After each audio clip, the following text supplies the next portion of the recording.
Back in Mass Effect, folks. It's been a while.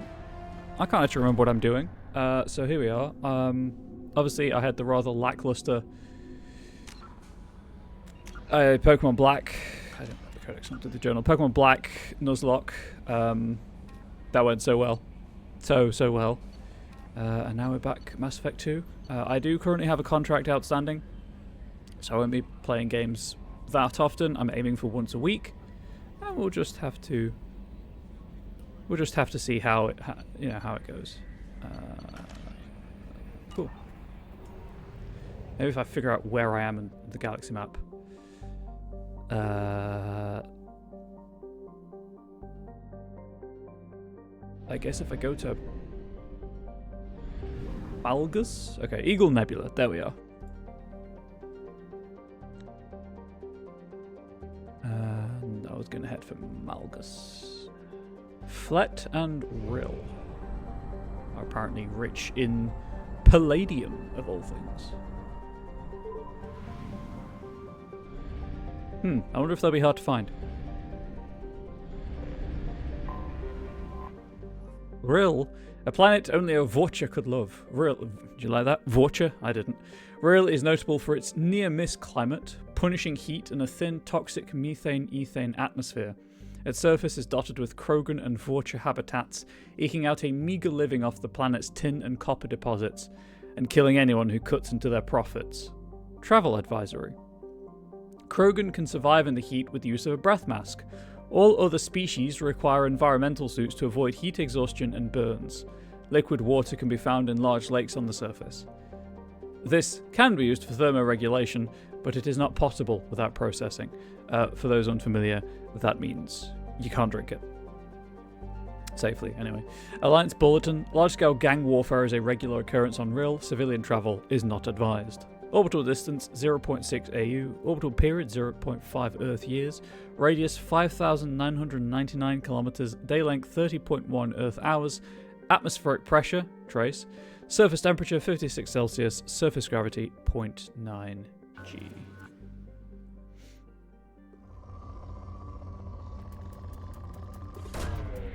Away. It's a good start. Strong start.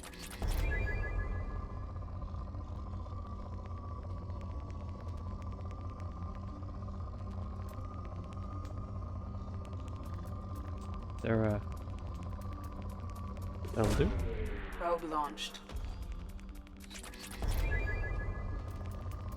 Holy! I lost it, chat. I thought there's a bit with a bit of iridium as well. Go with that one. Launching probe.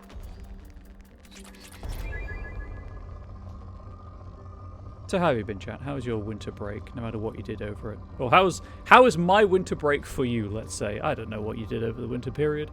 Over the end of December, beginning of January. I know what I did, and it was not terribly restful. But here we are. I'm playing video games on the internet once more. And hopefully having a good time. Got a lot of tin stuff happening this month, so I might get tired towards the end of the month on my streams. Hopefully I'll finish the first draft of the contract by the end of the month as well. So there could be some more frequent gaming streams rather than co-working and gaming. I think I'm going to try a hybrid approach still. Launching probe. Just because I need the money. Obviously if that changes I'll let you all know, but I'll try and have maybe a week after releasing something or finishing a contract of just games to unwind, rest, recover, and then like 2-hour work, 2-hour game streams. Mostly want to get some use out of the Pomodoro emote, because I went to a lot of effort to make that. I didn't. It took very little time at all. Also thinking of getting the tomatoes made me do it thing printed as stickers when I sell at conventions.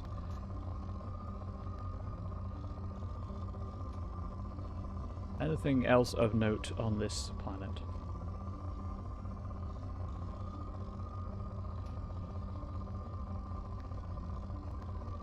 Auri is also being a little gremlin today, so I may have to pause the stream at some point if I hear loud bangs or if she interrupts too much. So we'll keep an eye on it, and if I have to stop the stream to attend to the idiot child I live with, aka my cat, you know, I have to. That's the responsibility of being a pet owner.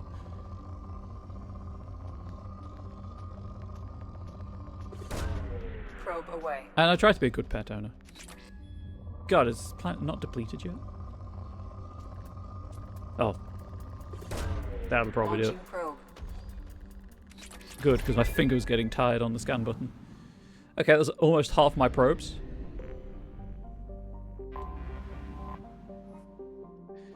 Named for one of many Krogan gods of vengeance, Uzin is a gas giant close enough to its orange sun that none of its moons are considered habitable. Its composition is largely hydrogen and methane, with traces of xenon that the Krogan collect for use in ion drives. Uzin is well within the frost line, where gas giants usually do not form, leading astronomers to believe that its orbit used to be further from the star. If so, this would indicate a seriously unstable orbit, and the planet may plunge into its star within a few million years. Orbital distance 0.3 AU, orbital period 0.2 Earth years, radius 74,137 kilometers, day length 12.4 Earth hours. There's no assignment on that planet, so we're all good. Flet. Uninhabitable by most species, Flet is home to the Bloodpack's Vorcha training and breeding grounds. The thick atmosphere is nearly all nitrogen and lacks oxygen, which poses no hazard to the Vorcha. Needing little but imports of food and water, Vorcha mercenaries and mercenaries to be train religiously to overpower and kill whoever the company is at war with this time. Travel advisory. Flet spaceports are wholly owned subsidiaries of the Bloodpack Mercenary Company, a corporation undergoing numerous criminal investigations for capital crimes. Civilian traffic to Flet is strongly discouraged. Orbital distance 1.2 AU, orbital period 1.5 Earth years, radius 5,623 kilometers, day length 48.2 Earth hours, atmospheric pressure 2.49 Earth atmospheres, surface temperature 16 degrees Celsius, surface gravity 0.7 G.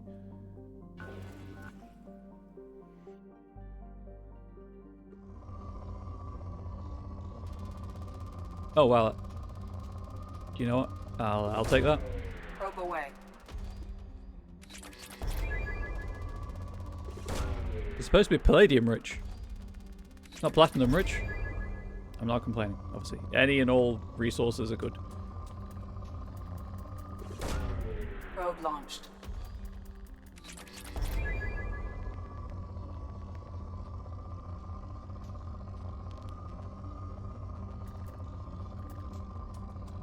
Get this one over here, and then I think there's one just above and to the left.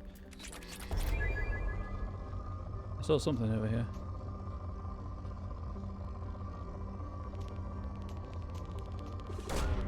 Probe away.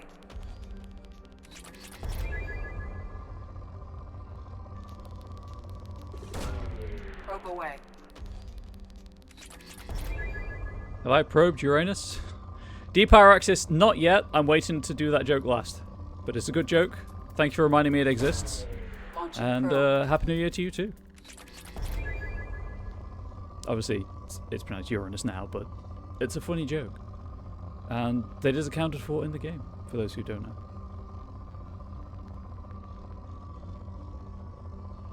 I'm not a fan of the flickering texture on the planet, if I'm being honest. Launching probe. Or the light, or whatever's going wrong with it. Very distracting when I'm looking at the scanner.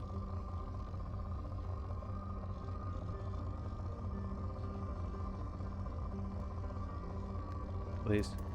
Oop. Launching probe.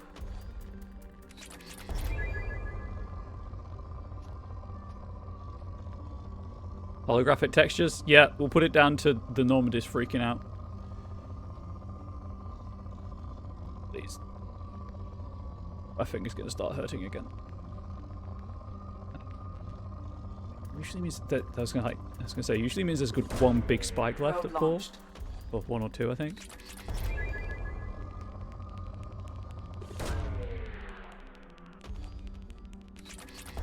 There we go. That's Malgus completed. Fuel and probes. Fuel reserves at 50%. Yes, yes, Edie, I know. I'm a terrible person.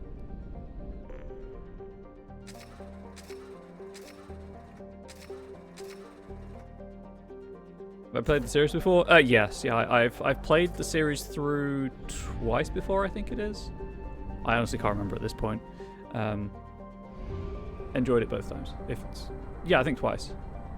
Yeah, it must be twice because I've run as Tali and Garrus. So I absolutely played through the series twice. I should have just counted romantic partners. Amun, Neith, and Anhur. Well, these are all Egyptian gods, right? Amun, of course. I have detected an anomaly. Ooh, an assignment. Cold and dry, Neith has a thin nitrogen atmosphere and vast salt flats at its equator, which is warm enough for liquid water to pool during the summer period. The revealed salt is collected and sold to sodium-poor planets for agricultural purposes. During the Anhur rebellions, Neith was a staging ground for Eclipse ships and was the site of their first defeat, when enemy Nahazit surprised and routed them with a superior force. Some wreckage from the battle can still be found on the planet today. Orbital distance 3.4 AU, orbital period 6.3 Earth years, radius 7,008 kilometers. Sorry, I don't know what the reward points are for doing. Day length 54.7 Earth hours, atmospheric pressure 0.7 Earth atmospheres, surface temperature -25 Celsius, surface gravity 1.4 G. Decided to have a laugh, you died from romancing? Please explain.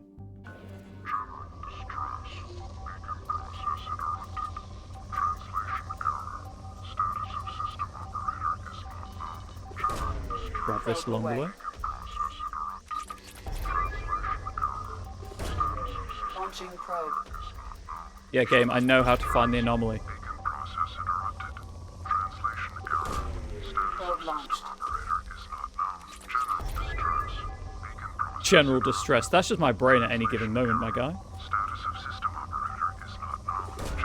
Probe away.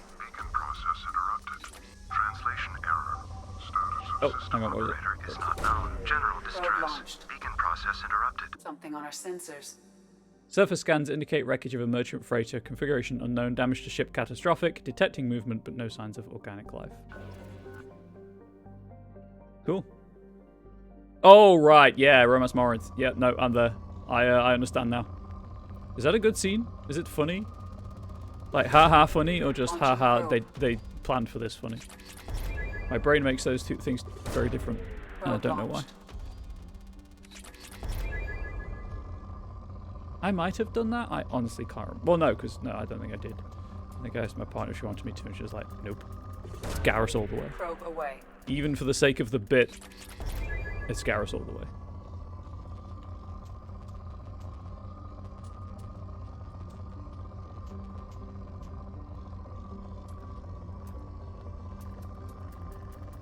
My partner doesn't always get the bit. Probe.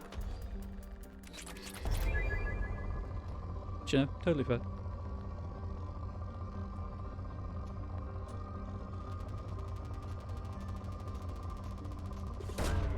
Launching probe.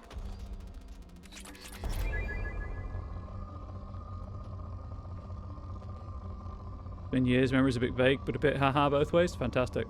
I do like it when developers add in the surely they're not going to moments. Launching probe. Playing video games long enough to know that people are going to. Probe away.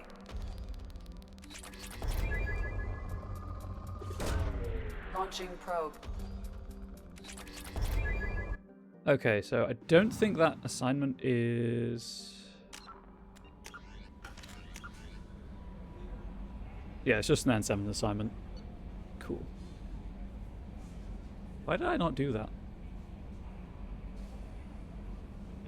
Weird.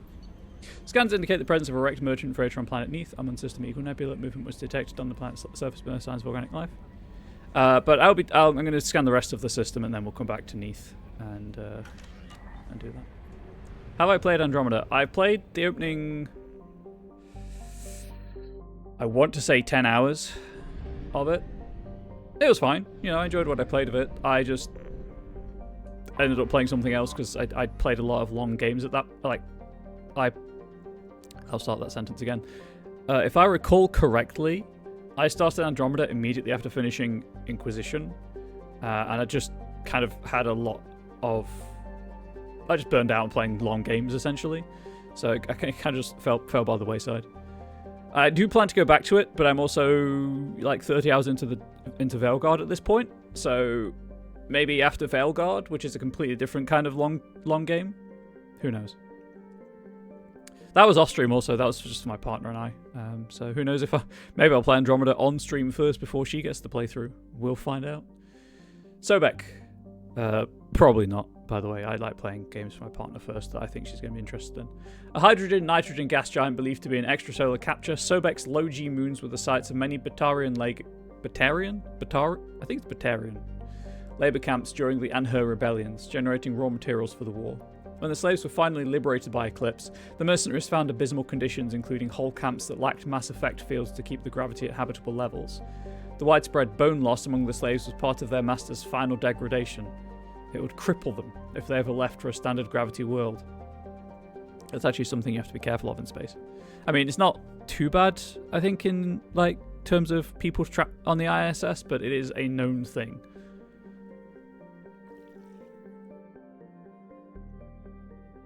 The plight of the slaves soon garnered galactic media attention, and several charities sprang up to pay for their physical therapy and find them gainful employment. Eclipse, normally reviled for their cutthroat tactics and criminal employees, found themselves painted as heroes. The mercenary company still retains an office on Sobek's moon Heket out of nostalgia as much as a business strategy. Orbital distance 0.8 AU, orbital period 0.7 Earth years, radius 72,530 kilometers, day length 12.4 Earth hours. Sobek is not a planet I should be scanning. What was I saying? Andromeda, yeah, so even though I played it well after launch, still I had plenty of amusing bugs. Thought it was okay, not great, but okay. ME4 will be make or break for the studio. Oh yeah, for sure. The next mainline, I guess, Mass Effect game. I think BioWare's been struggling since their Anthem, really. Like, I'm enjoying Veilguard, but it's nowhere near as good, let's say, as their older games. And yes, nostalgia's playing into that partly, but it's also... it has problems. It's Anhur is the other one, by the way, I'm looking for. A hydrogen-helium gas giant believed to have entered Amun's system within the last billion years, Sekhmet was the site of an important battle in the Anhur rebellions. When the Eclipse mercenary company sought to capture the refueling stations to deny the rebels supplies, a fighter wing hiding in Sekhmet's rings ambushed them. Eclipse suffered heavy initial losses but destroyed 2 rebel carriers and forced them to retreat into FTL. This was considered the high watermark of the rebellion. At no point after the Battle of Sekhmet did the rebels have a victory. Today, Sekhmet is home to refueling stations and a small war memorial in orbit at the planet's L5 Lagrange point. Orbital distance 0.4 AU, orbital period 0.3 Earth years, radius 38,347 kilometers, day length 9 Earth hours. I keep going to the planet scanner just in case the game's bugged and hasn't alerted me to an assignment, but I'm equally sure there's only one assignment per system.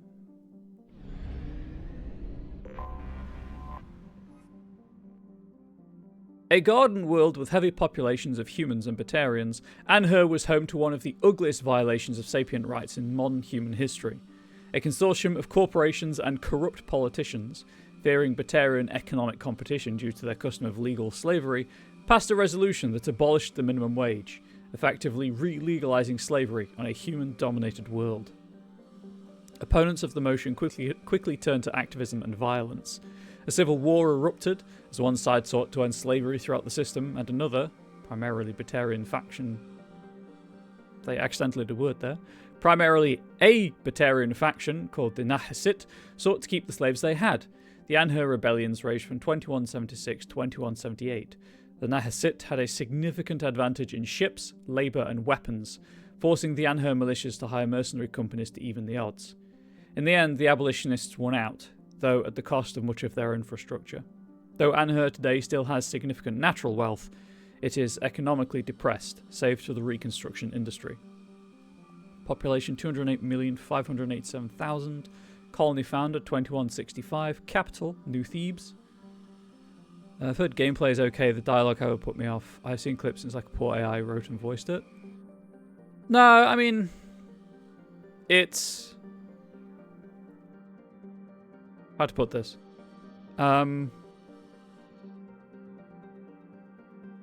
It feels very much like a Marvel movie. You know, while there is some depth to it, it's more. It just feels more designed around quip-based characters.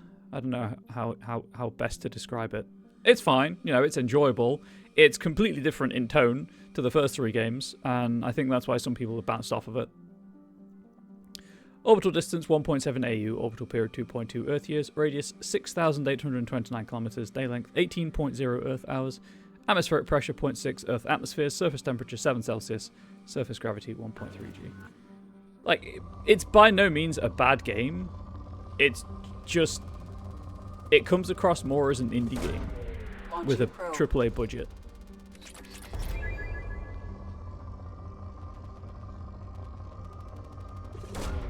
Probe launched.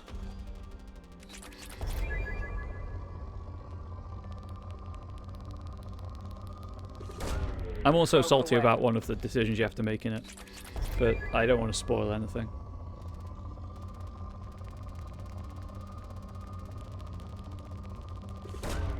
Probe away.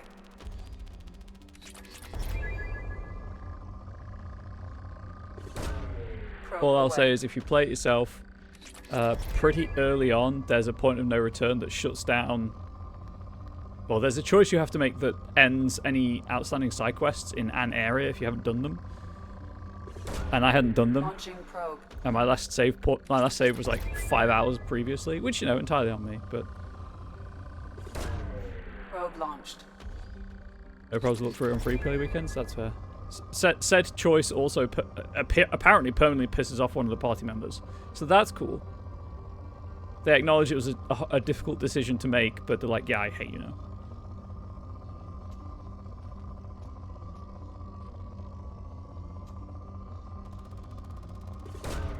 Probe away.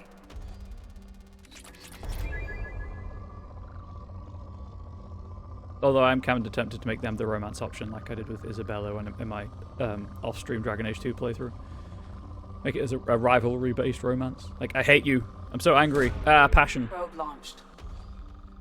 Good trope. Solid trope. Real talk, though, can we go back to...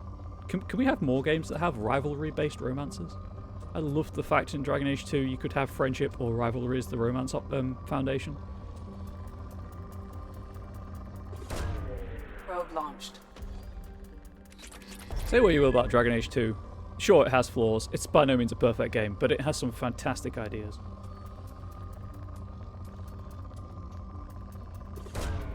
Launching probe.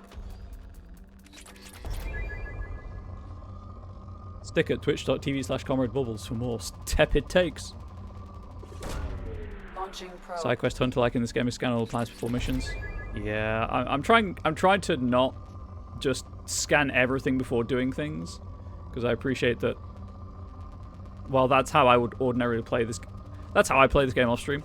It's not a good viewing experience, so I'm trying to space out the planet scanning with the assignments in the system, just so that there's something for people to watch, rather than, you know, it also means I don't have to fill time while scanning planets. Launching probe.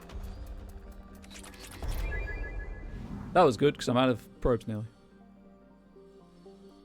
Dragon Age 2 is pretty funny with rival dialogue. It sure is. A small hydrogen-nitrogen gas giant, Bast and its moon served as the Eclipse mercenary company's fallback position after their defeat on Neath. Once they had gathered their strength, they leaked a false position to the Nahasit consortium to lure them into a trap, which devolved into a pitched battle. Both sides claimed victory. Nahasit lost more ships, but could not afford the setback in a way Eclipse could. Orbital distance 7.0 AU, orbital period 18.6 Earth years, radius 18,557 kilometers, day length 13.6 Earth hours. Alright, where was the assignment? There it is. Get that sweet, sweet autosave. Do a manual save as well. Head back in. Complete the assignment.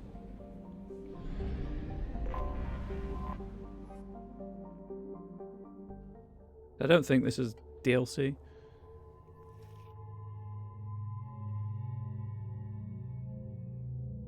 Chat, who was I rocking?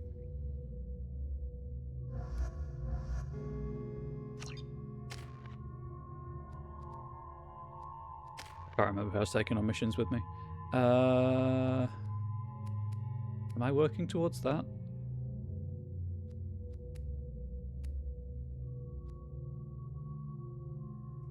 I think Garrus has an ammo power.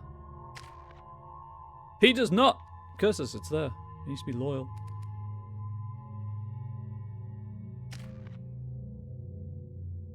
Oh well, it's fine.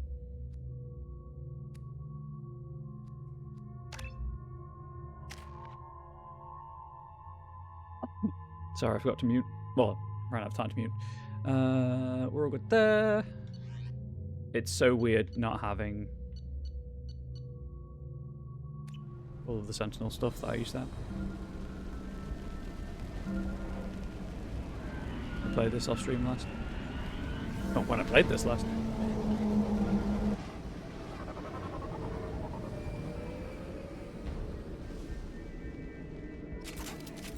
A sandstorm is approaching from the northwest. Proceed with caution. Good and bad thing, the readiness bar. Oh, galactic readiness? Hell yeah. As a side quest hunter, I've never had a problem with galactic readiness.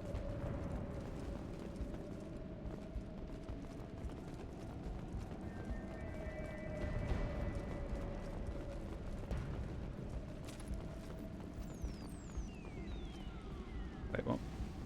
Aha! Loot!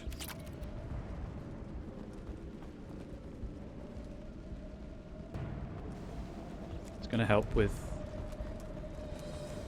Wait, what was that? Where was that? There it is. Engineering status, compromised. Catastrophic damage to primary and secondary cores. Element 0, exposure levels critical. Fuel leaks throughout the engineering deck.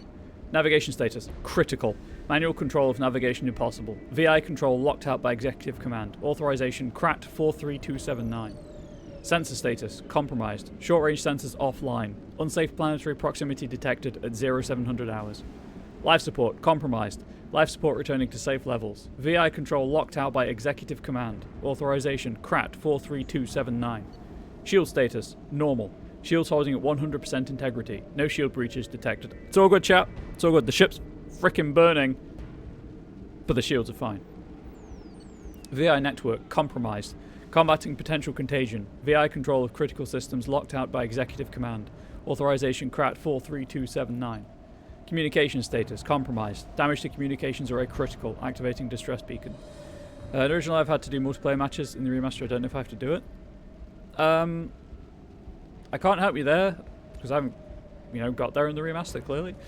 All I know is in the original that I have managed to do it both times I've played the game just through side quests. Weird lighting on Shepard's hair there. Shepard's gone bald. Interesting. Boop. Not bald, but... the hair went black.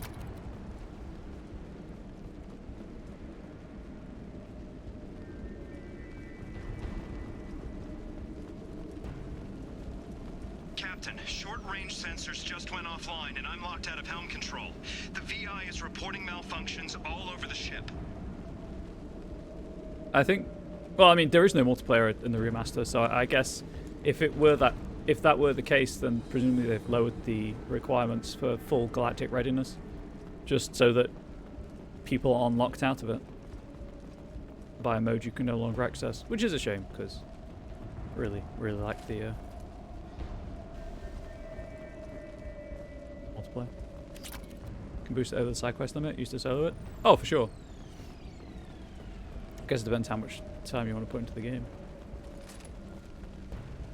Can a studio out there just make Mass Effect 3 multiplayer? But, cheaper.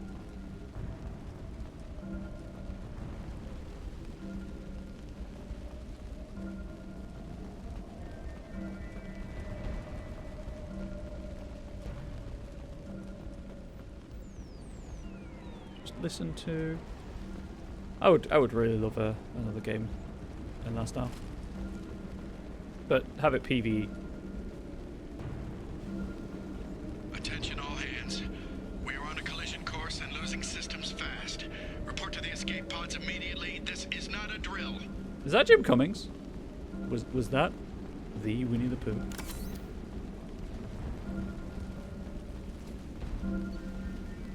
Reflective mech armor X6378. 14 crates of reflective mechs armor. Source Jarahi Station. Destination ELCS facility. Loki mechs. 180 Loki mechs. Source Han Kadar Experimental Mechanics Division. Destination ERCS facility. 1 Emir mech. Oh, hey, that seems significant. Han Kadar Experimental Mechanics Division ERCS facility. Surely such a thing would not still be active and attack me, surely. Surely not, chat.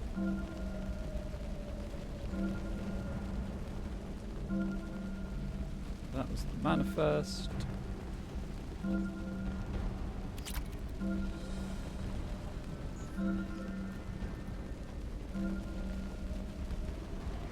Gonna take the accessible route. Or I'm to mantle.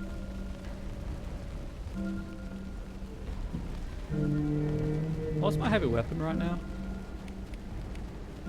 Oh, good.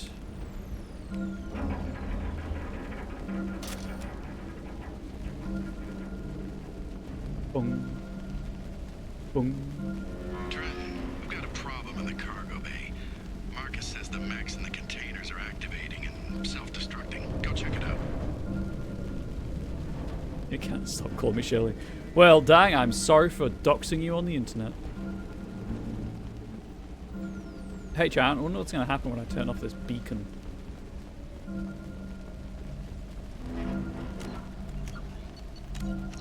Just in case. Multiple hostiles powering up at your location. Recommend immediate extraction. Hey, Garrus, you've got a long-range weapon. Understood. Moving out of line of fire.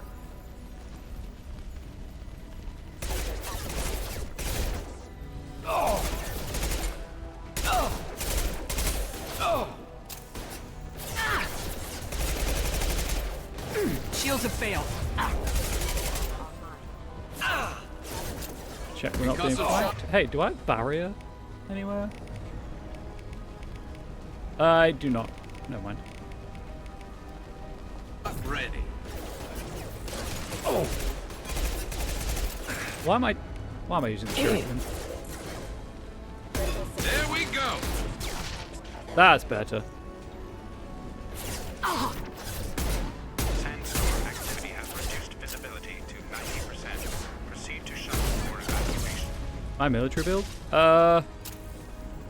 So I'm an adept. I'm just putting points into everything.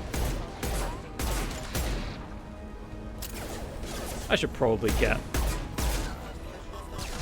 Morden back up. Especially as I'm about to run out of ammunition with the heavy pistol. Problem with killing everything at extreme range is that's where all the ammo drops off. Hey, Morden, do you want to say hi? Headed for combat. Storm activity has reduced visibility to 65%. Proceed to shuttle for evacuation. Making contact. And then I'm just taking whoever I feel like taking it whenever I go out.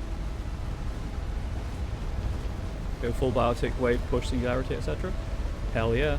I think I only have flashbang because that was the only support, the only ability I had that I had the option for. But speaking of flashbang.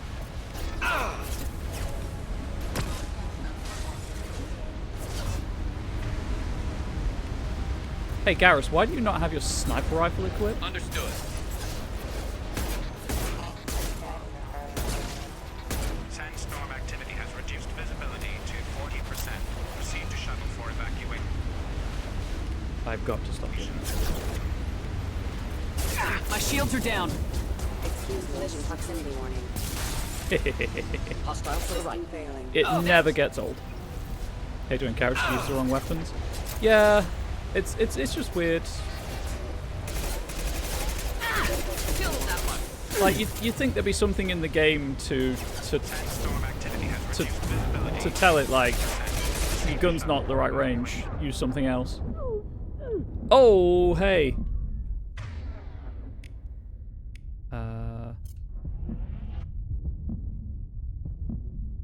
Nope, nope. That one. Get down, Shepard.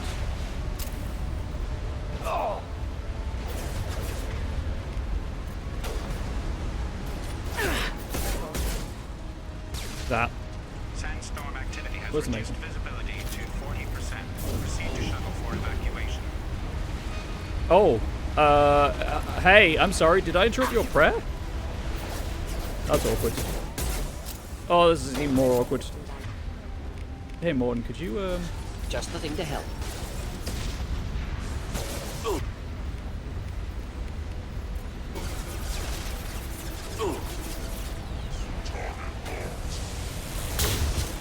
Sandstorm activity has reduced visibility to 40%. Proceed yes, shoot the Solarian. for evacuation. The good thing is, at this range, I can't miss with a machine pistol. Incoming. Do I have warp? I do. Is that singularity? Yeah.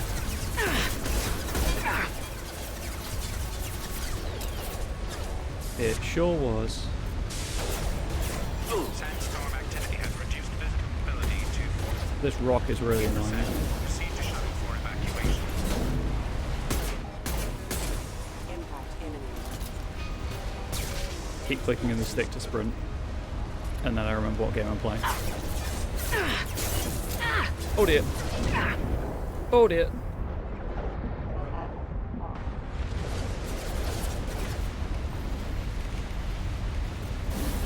Be gone! Sandstorm activity has reduced visibility to 40%. Proceed to shuttle for Dead? evacuation. And stay down. Come on now. I suppose if I'm rushing up to things, I should probably have the machine pistol equipped. Hey, you like warp, right? I missed. Requesting assistance. Stop clicking in the stick, you fool! Sandstorm activity has reduced visibility. We have to go now. I fought through the mechs, chat. You proud of me? I survived. I wonder if you can kill all 180 mechs.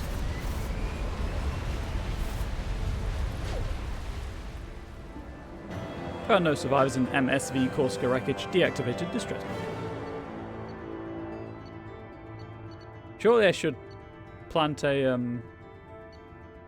warning beacon.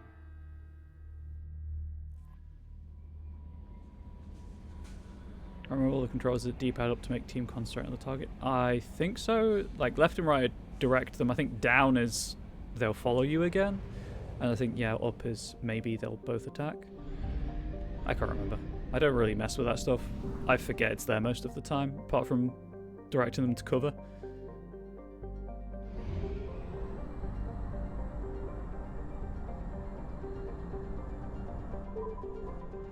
Oh, was I gonna... You know what, chat? I need to check if investigating the abandoned station is...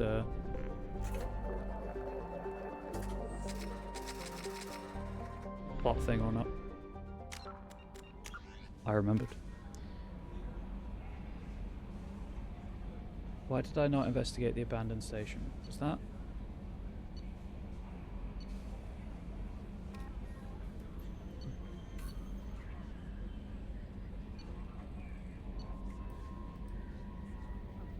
I'll get to Kasumi at some point, don't worry about it.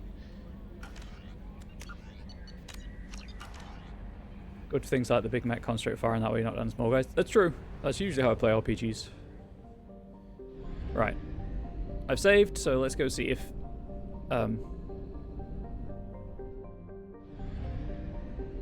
Did I just abandon Strabo entirely? I may have just abandoned it last stream. I can't remember.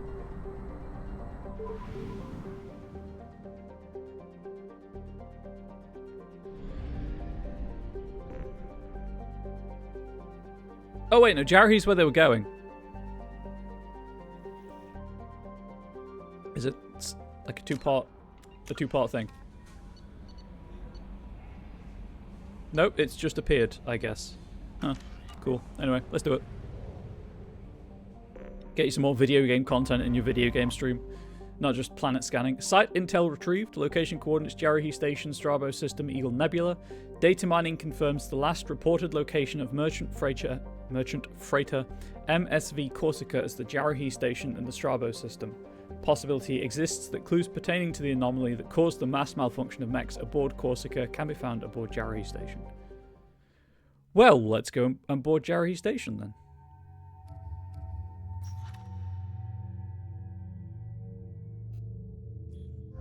Let's take Zaid.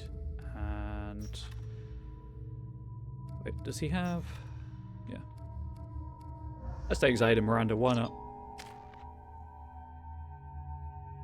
Can't do anything with 2 points there. I'm pretty sure I was saving for Squad Disrupt ammo, however.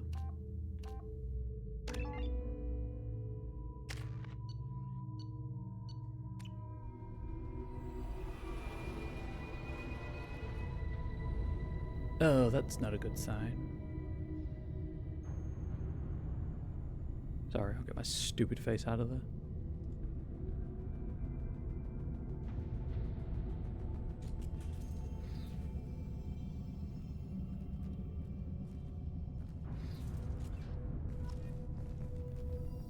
Escape Jarahe Station.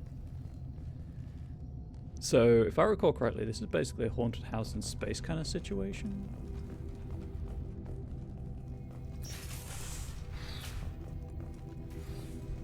Don't remember the iridium's there. I'll need it. Dead Space. Please don't. I've been resisting the urge to replay Dead Space for like 2 months now. I really want to replay it. Dr. Galwind, at my suggestion, we've cut power to all systems, save critical life support, in hopes that disabling these systems will deny the VI the resources she needs to kill us. This is a temporary solution. We cannot last this out on our own. Dr. Taliesin.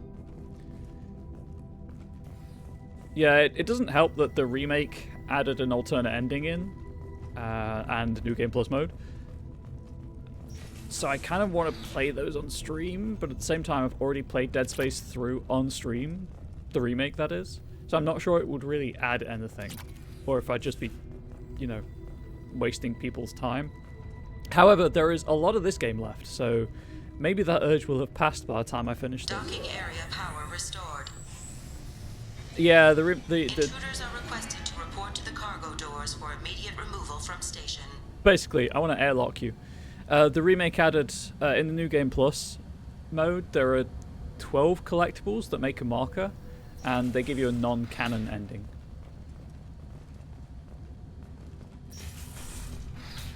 But yes, the gist of the Station VI was just airlock yourselves, please.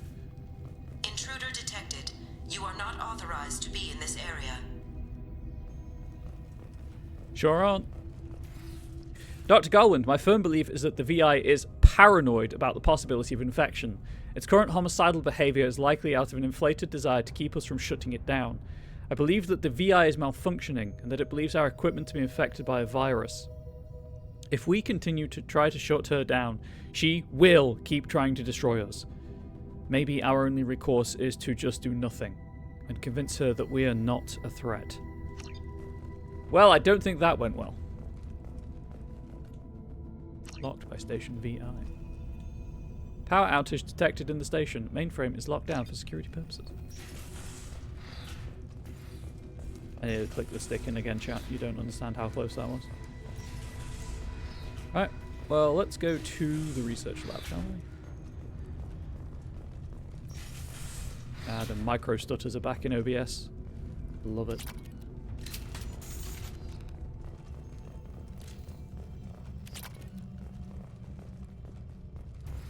Research area power restored.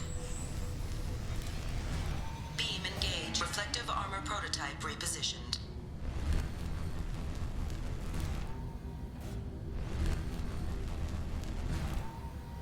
Reflective armor prototype repositioned. I need that repositioning.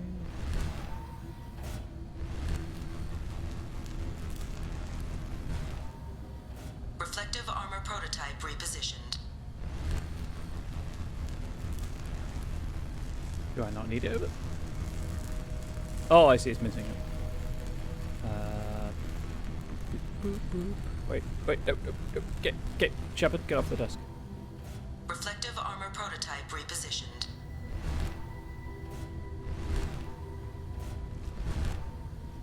Reflective armor prototype repositioned.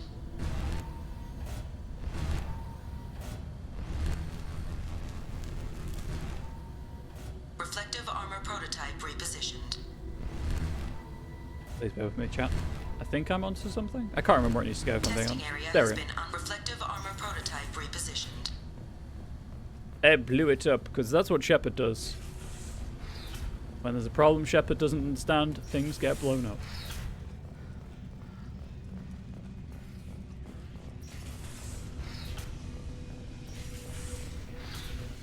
Plasma venting in progress.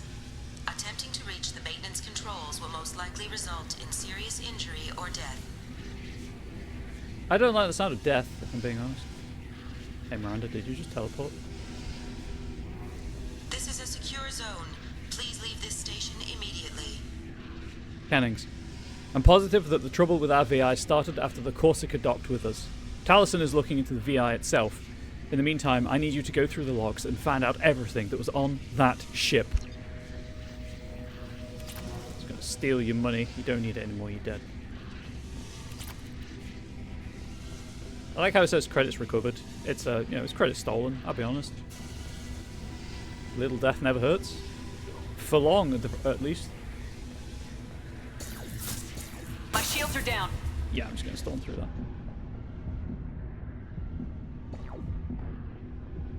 Hey, idiots, get out of the plasma stream. Zaid's having a little nap. All attempts to decontaminate station have failed. Require more power to escalate defenses. Maintenance area power restored. Plasma showers for all. Yeah, we're all really clean now.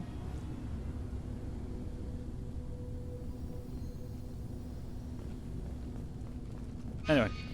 I feel like I didn't do something in research. I unlocked that testing area but never actually went into it.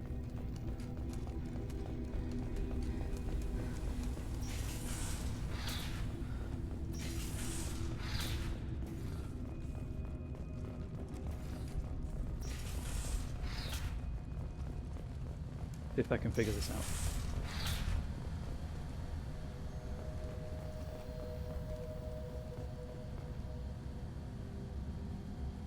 But I thought it said, like, testing area unlocked. Maybe it didn't. I'm just gonna check, just make sure I'm not being an idiot. It happens.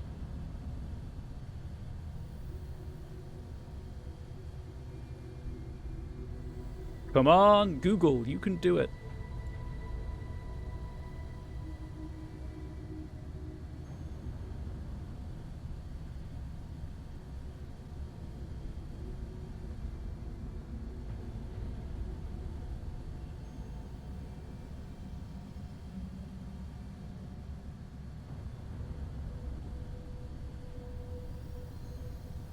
Anyway.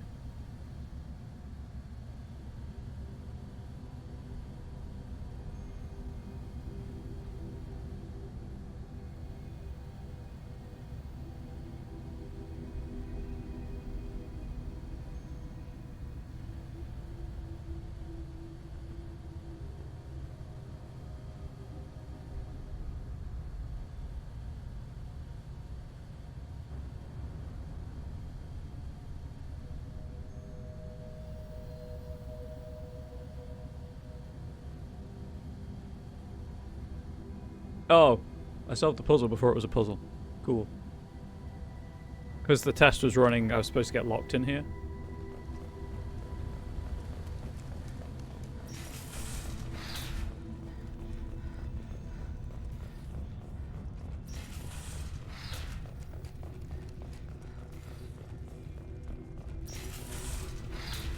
Living quarters.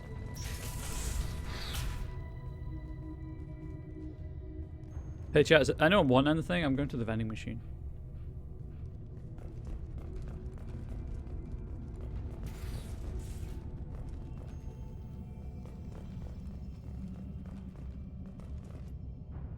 Attention all docks personnel. We are expecting a shipment of mech parts from the Han Kedar facility on Capek, Haskins, Titan Nebula. Make sure the VI knows to accept a docking request from the freighter MSV Corsica, Kennings. That's the next breadcrumb in the trail.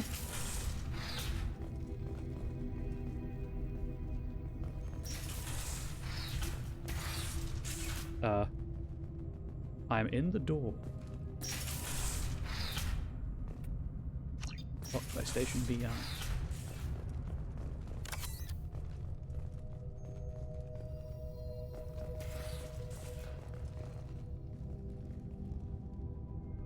It's cool. Which doors are locked?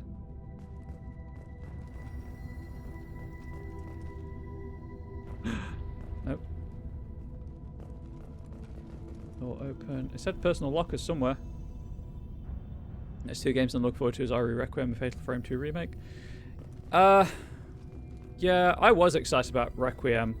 Big fan of the series, but then I learned that Capcom are using generative AI and everything for making stuff for like environmental assets. And now I'm less excited because I just don't like games. I don't like Gen AI. Attention all personnel. A hostile presence has been detected. Please do not interfere with defense procedures. I've got a pistol that will help me interfere with defense procedures. 3 doors enabled. That you don't understand. I want all the doors enabled. 3 doors enabled. 2 doors enabled. All doors disabled. Oh, shoot. I locked myself 2 in. doors enabled. 3 doors enabled. 1 door enabled. 1 door enabled. 3 doors enabled. All doors disabled. I did it again. Gosh dang. 2 doors enabled. 5 doors enabled. Figured it out. Freaking genius. I'll take all of your money, please and thank you. Also, the defense protocols are lock the person in medbay, apparently.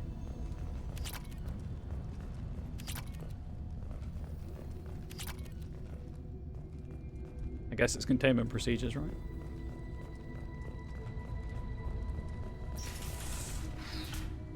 What a bed.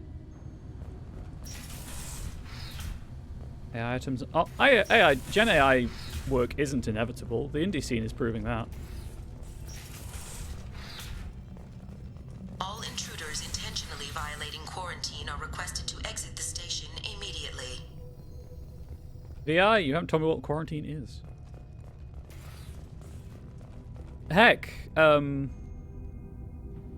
Exodus from Archetype Entertainment, they claim to be not using generative AI. Hub area power restored. Central mainframe access granted. Docked vessel detected. Attempting to upload central programming into docked vessel's mainframe. I mean, I also have a Steam backlog of like 600 games, so I'm not pushed for games to play that don't have Gen AI in. Intruder detected. You are not authorized to be in this area. Here's my authorization. This Bang! is a secure zone. Please leave this station immediately. Is the password password? I regret to inform you that all attempts to defend the station have failed. Shutting down security protocols.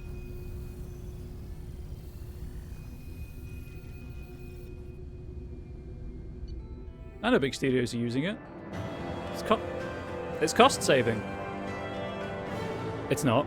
By all accounts, it seems to take people equally as long and as much money to fix the problems it makes sometimes, but, you know, I don't have to play... I'm not saying you can't play those games, I'm just saying I'm not going to play them if I can avoid it.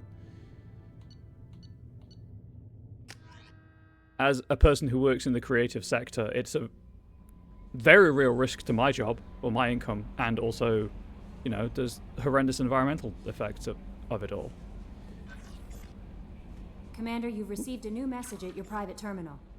Thank you, Kelly. Nope. MSV Corsica last known docking coordinates from ED, information acquired. Location coordinates Jericho Station, Strabo System, Eagle Nebula. Data mining confirms the last reported location of the merchant freighter MSV Corsica is the Jericho Station in the Strabo System. Possibility exists that clues pertaining to the anomaly that caused the mass malfunction of the mechs aboard Corsica can be found aboard Jericho Station. Oh, right, that was the thing I just did. Source of VI virus detected from ED, information received. Planet information Capek Haskins System Titan Nebula. Data from the quarantined VI at Jericho Station indicates the possible source of the VI virus outbreak is a Han Kedar facility on the planet Capek. Coordinates have been downloaded into the galaxy map. An amazing find! From Dr. Richard Talos, Curator, Alliance Museum of Galactic Exploration, Earth, Commander Shepard. Yeah, sorry, I get a bit passionate about Gen AI because of the as stated, threats to my income, and also environmental damage, and also I know loads of people in the creative sector who don't want to get replaced, which is completely understandable. Anyway, Commander Shepard, you have our thanks for recovering the data from the MSV Estevanico? The data shows that the ship was attacked and overrun by blood-packed mercenaries and Vorcha soldiers. According to the dated records, this was the first Alliance crew to encounter the Vorcha. How frightened they must have been. We are sending... Oh, it doesn't scroll. We're sending salvage crews now to recover whatever they can for the museum. Thank you again for your dedication. Encrypted data from Alliance Command. Commander, we got the data you sent. If this went public, it could do some serious damage to Cerberus's image. This intel will take years to decode, but just having it is a huge win for the Alliance. Well done, Shepard. Good luck on your mission. Hello from the Reds. From Finch. Shepard. Had family on a colony that got hit. I used some contacts with the Reds and found a couple of people who said they could get you this message. You might not have much use for me. You spend too much time with the damn aliens pretending your time in the gangs back on Earth never happened. I know you weren't happy when I found you at the Citadel a couple of years back. But I'm glad you're on this. I hope you find whoever took my people on Freedom's Progress and kick their scaly asses. I'm glad it's a human finding these bastards. I'm glad it's you. Do the Reds proud. I thought I recognised his name. From Nala Butler, Commander Shepard. My husband was one of the men serving on Garrus's team. I don't know how much Garrus talked to you about what happened. I don't know the specifics myself, only that my husband died in a trap set by those bastard gangs. I know Garrus blames himself. He took every shot fired at his squad as a failure on his part, and it was clear when he sent me the message about my husband that he thinks it was his fault. My husband would never have wanted that. He was proud of the work he did on Garrus's squad. He was taking back Omega from the gangs. He died fighting with honor. I miss him. God, I'd give anything to get him back. But whatever happened there wasn't Garrus's fault. You're his commander now. Please, if you can, help him stop blaming himself. And please don't tell him that I sent you this. Thank you, Nala Butler. From Admiral Hackett, Commander Shepard. The Alliance was grateful to receive the information you found at the Normandy's crash site, and we've sent it out to the affected families. By finding those dog tags, you have provided peace of mind for a lot of people. Commander, I thank you on their behalf.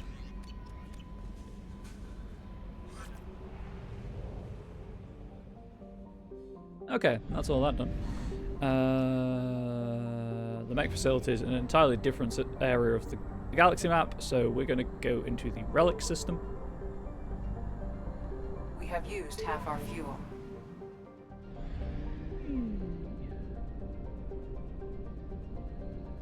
Or is it? There's a planet around here somewhere. There it is. Oh, right. Relic system. 4 planets here. Fantastic. I'm going to have to buy more probes. Beach Thunder. I don't know why I said it that way. I apologize. Beach Thunder lives and dies on the price of titanium, the metal being the only reason to come to this frozen rock. Amusingly, we're getting iridium from it. A best-selling e-novel, The Hard Stuff, has popularized the story of the miners on the planet. It follows the Hanar and Drell robo-miners competing with Krogan and Vorcha, who simply put on environment suits and lays the titanium out more or less by hand.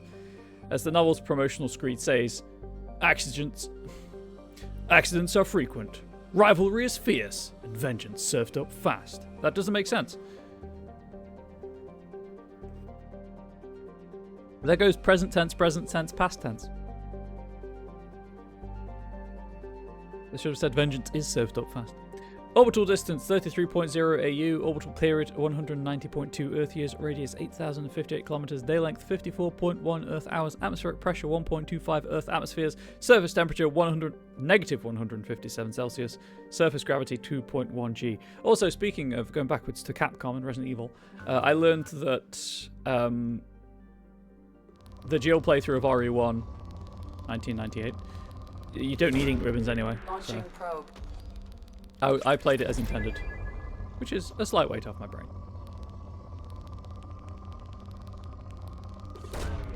Launching probe. Really, really enjoyed that playthrough. It hasn't aged terribly well in places, but for the most part, fun game. They have RE1 on your Sega Saturn. I have played a Sega Saturn. I can't imagine how well it works with the Saturn controller. But, fun game. Do recommend it if you get the chance to try it out.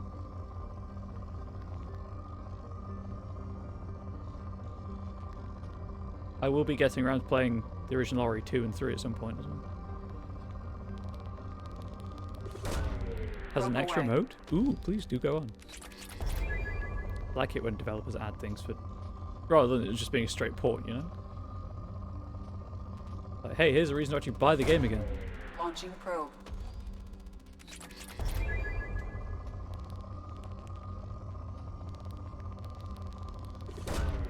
Launching probe.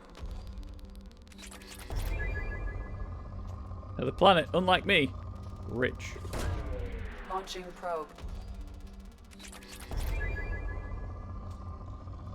Anyone remember Hydro Thunder? I think it's what I was going for when I read Beach Thunder with the weird voice. Probe away. I don't remember that spate. I guess it's the early 2000s of jet ski racing games.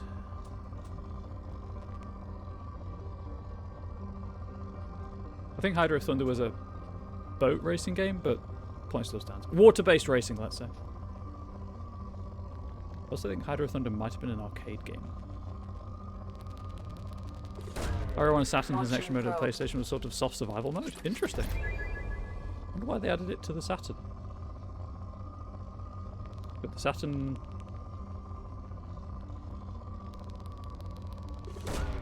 Probe launched. Hydro's arcade jet ski? Cool. I'm not misremembering, I'm just confusedly remembering.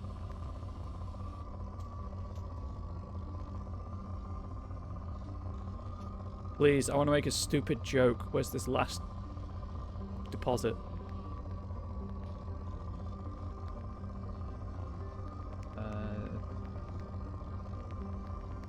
Is this it? Probe launched. Nope. Sure wasn't.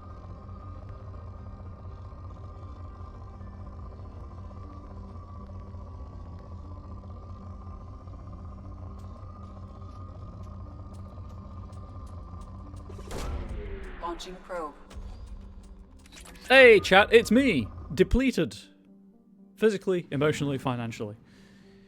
Anyway. How many probes do I have left?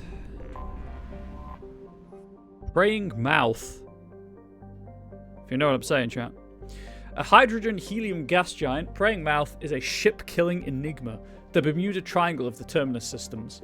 There are many theories why ships never return from there. Undetectable space debris, old disruptor torpedoes, and magnetic mines from a long-forgotten war. Even miniature black holes. But what is clear is that too many ships have been lost there for it to be happenstance. Travel advisory. Due to the large number of ships lost when attempting to discharge their drive cores in Praying Mouth, the relic system highly recommends using First Land's complementary discharge stations instead. Orbital distance 16.0 AU, orbital period 64.2 Earth years, radius 40,775 kilometers, day length 11.7 Earth hours. Scan for an air start high and spin the planet, slowly lowering the target cursor. I will do that.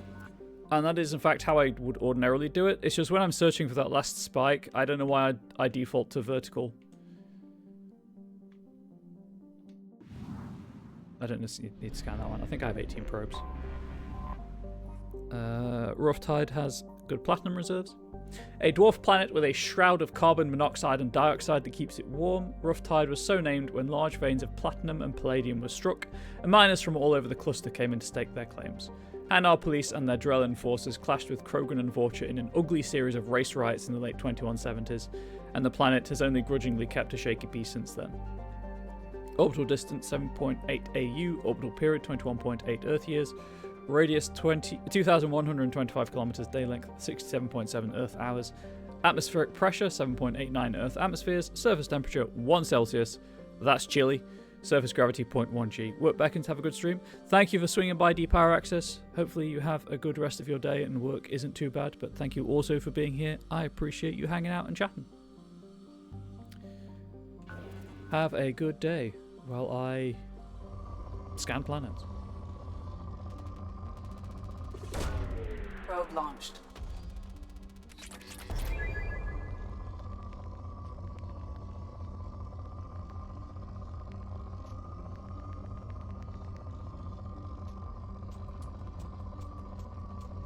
I think I figured it out for those who are interested, because I start going sideways and then I'm like, well, I've got to go up and down to Probe home in away. on the tallest peak, and then I just get stuck going up and down.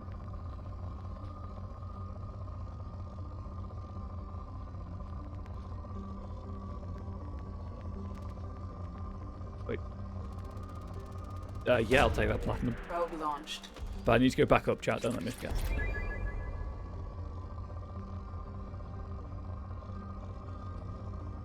Down.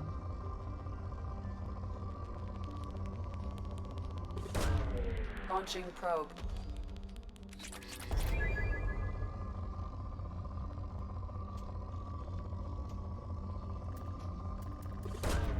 Probe launched.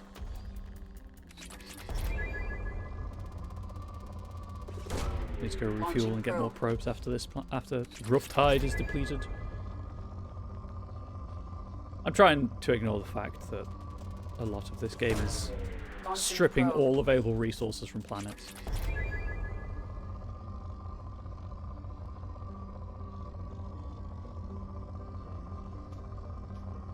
For the sake of upgrading one ship and its crew.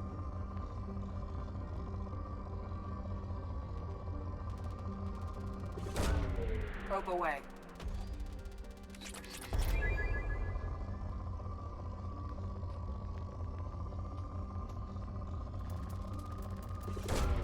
Launching probe. Okay, well, I'm thinking about it. Oh god, where was it? About needed. So you need 35,000 element 0. Almost there with the element 0, so that's nice. 301,000 iridium. Oh, I don't actually need any more iridium. So I can skip the iridium planets. 305,000 platinum. Oh, it's just platinum I need to focus on now. Fantastic! I don't have to scan every planet. Woohoo! Just platinum. Just double check my numbers. According to the wiki, at least 237,500 palladium, 263,000. 305,000 platinum, 246 unfortunately, iridium, 242.5, I've got 301, and so element 0 and platinum are the only things actually to focus on right now. Sweet.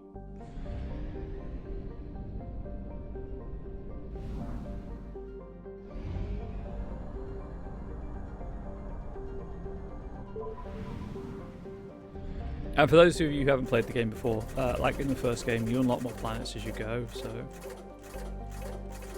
I don't know why I was pressing A. I could just hold the button. You can hold the button for the fuel, but you can't hold the button for the probes. It's very strange.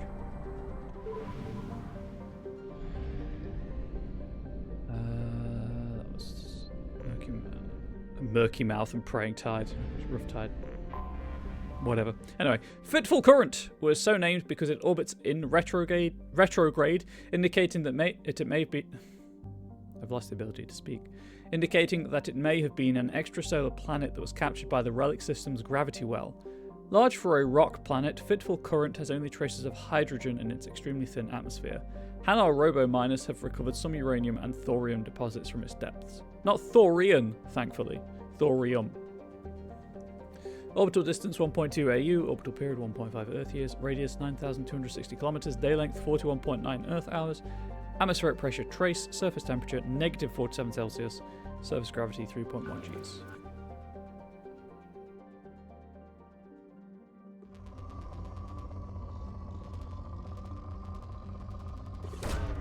Probe launched. Grab what platinum I can from the system while I'm thinking about it.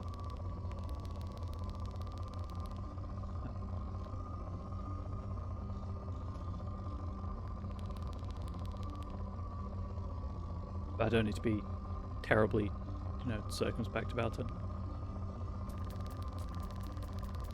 I'll grab that, why not? I don't need either of those. But it looks cool. Oh, hang on.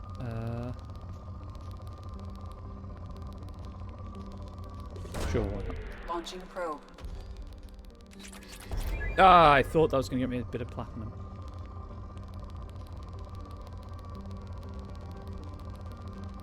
That'll get me some platinum. Launching probe. Anyway, I'm wasting time. I don't need to do any of that anymore. Murky water is palladium, but I do not need palladium anymore. Despite the name, murky water has yet to show any signs of having water whatsoever. Its name is a literal translation from the original Hanar, who considered murky water a sign of danger. Murky water has a hazy, crushing atmosphere of carbon dioxide and methane, which brings the surface heat to boiling levels. It remains unexploited, its gravity and temperature too high to bother. Orbital distance 0.7 AU, orbital period 0.7 Earth years, radius 10,551 kilometers, day length 53.9 Earth hours, atmospheric pressure 19.46 Earth atmospheres, surface temperature 225 Celsius, surface gravity 4.6 G. Right, this is a planet rich in palladium apparently, but hey, it might have platinum.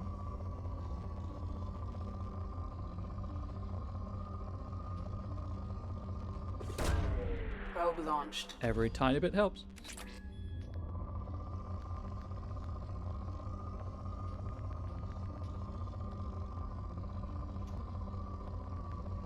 Or element 0, of course, but that's typically rare. Where is it? There we go. Probe away.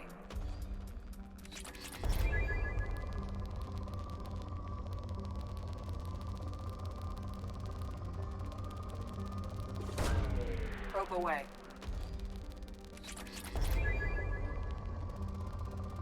Hello. Probe away.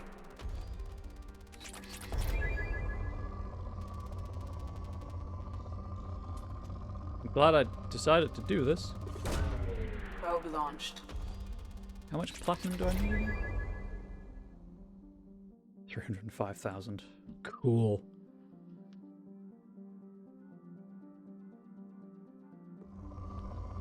I was like, why is the scanner not working? And then realized I wasn't actually holding the scanner button down.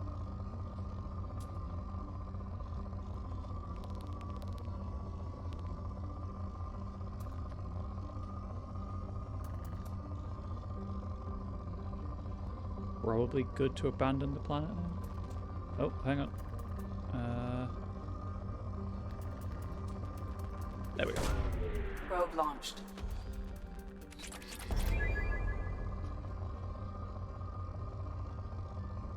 It's also a bit less than 305,000 I need, because I have invested in some upgrades already, but here we are. Probe launched.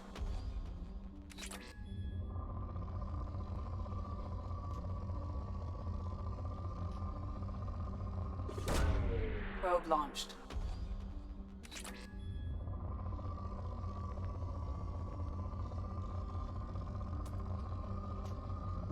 I'm gonna consider that okay, and we're gonna leave. First Land, a hydrogen-helium gas giant believed to be an extrasolar capture. First Land is home to many space stations supporting the ubiquitous refueling platforms. A thriving community of Drell and Hanar make their homes in orbit here, driving the solar system's robo-miners somewhere to... The solar system's robo-miners somewhere to go, and the 50-hour days and nights are driving them mad. Orbital distance 2.1 AU. Orbital period 3.4 Earth years. Radius 53,826 kilometers. A day length 10.9 Earth hours.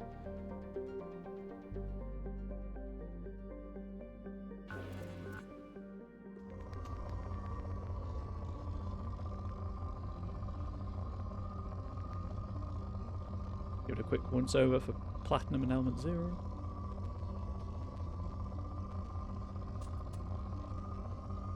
Game, I know how to scan planets.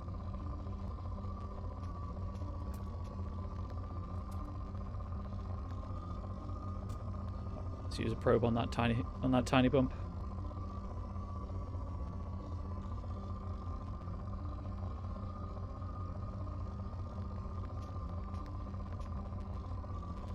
Hello.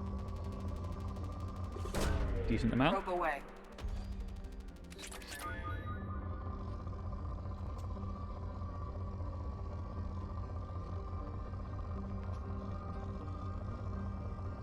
Might be it. There might have been one decent platinum.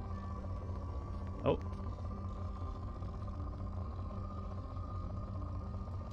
I lost it.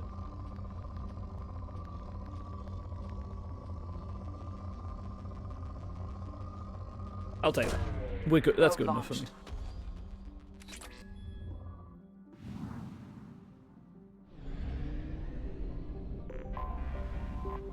Island wind. A large hydrogen-nitrogen gas giant, island wind is named for the sweet-smelling land breezes that come off the archipelagos of Kajay in the evening. As tumultuous as any other Jovian giant, island wind has cyclones that span tens of thousands of kilometers. Orbital distance 3.9 AU, orbital period 7.7 Earth years. Radius 73,088 kilometers, day length 17 Earth hours.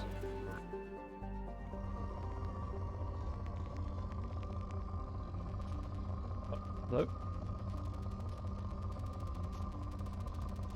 Probably the best we're gonna get. Away. That's the main deposit on the planet. Cool.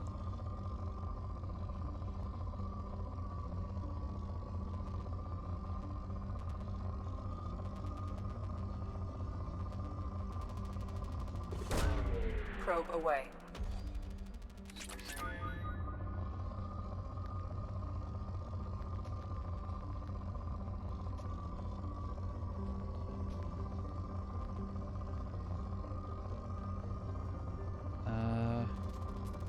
I was about to give up hope then, chat. My patience was rewarded.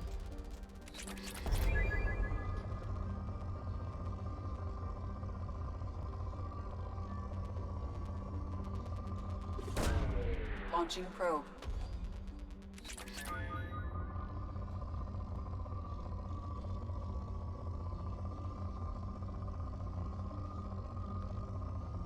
I think we're good.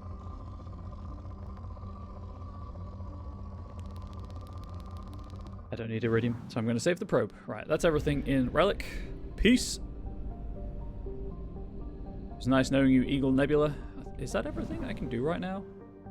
Is that all of the unlocked star systems? Clusters? Whatever you want to call it.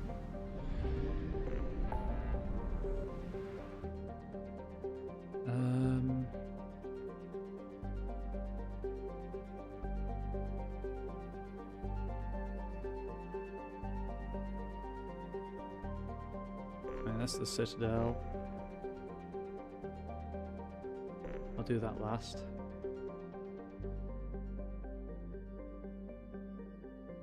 I guess we'll go to the Titan Nebula and finish off that side quest chain.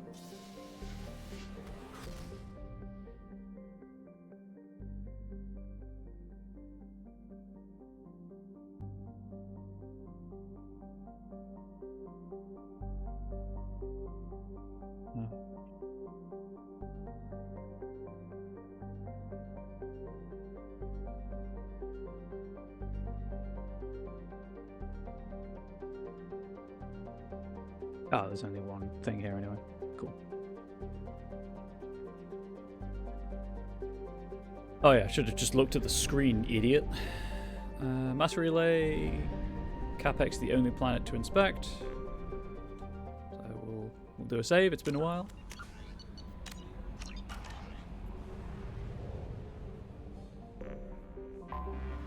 Anomaly detected. Baked in the fierce heat of a white sun, Capek is a rocky, waterless world wrapped in a haze of hydrogen and ethane. Sulfur and iron give yellowish and black tinges to much of the planet's surface. No registered settlements appear in the records, though there are clearly metallic anomalies that indicate roof structures. Orbital distance 4.4 AU. Orbital period 7.1 Earth years. Radius 5,899 kilometers. Day length 18.7 Earth hours. Atmospheric pressure 0.95 Earth atmospheres. Surface temperature 65 Celsius. Surface gravity 0.8 G.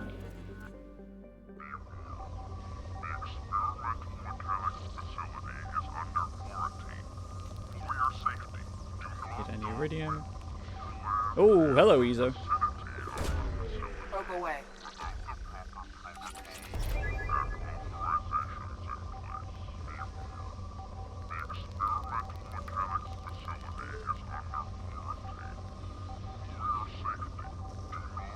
What? I know there's a spike that included some Ezo.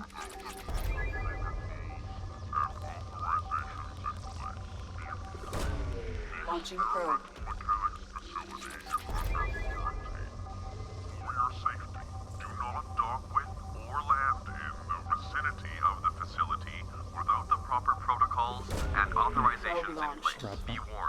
I have found something. Surface scan detects mech production facility matching the registration parameters of Han Kedar Corporation. Facility reports emergency lockdown at this location. Personnel scans report no living beings detected. Hazard scans show a large number of virus-infected mechs quarantined within the facility. Deactivation of the primary production line controls should disrupt the creation of additional infected mechs. However, I still need to check for resources, so...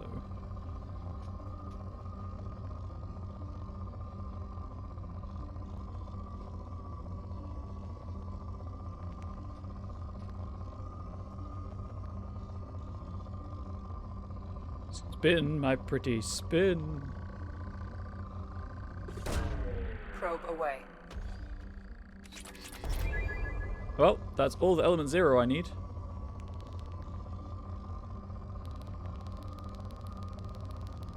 I think that's going to have some platinum with it.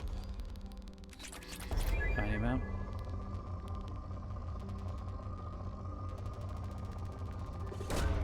Probe away. That's the good stuff right there, chat.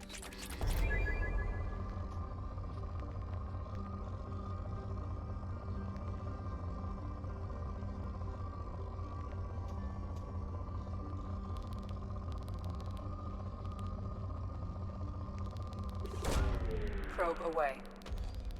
So it's just 305,000 platinum I need now.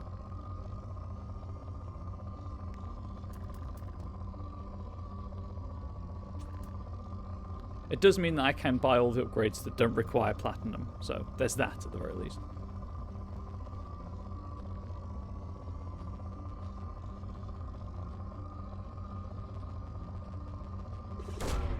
Probe launched. Which is actually probably what I will do before I do this assignment. Probe launched.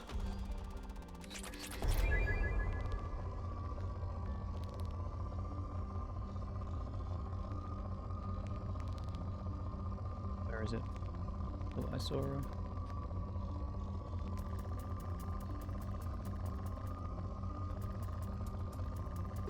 I think there's a bit of platinum in that one.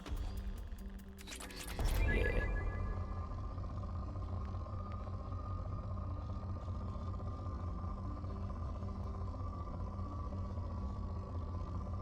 Couple more rotations. Yours to be on the safe side. But I think we've got most of the platinum on the planet. Yep, I'm good to say that's cool. Right, I need to go to Morden. And immediately went to Jacob. Why am I like this? Morden's the other side.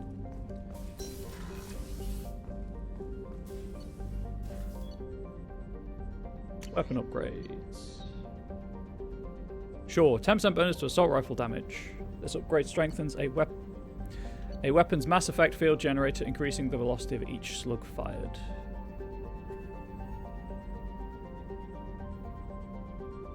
Just double checking I didn't miscount.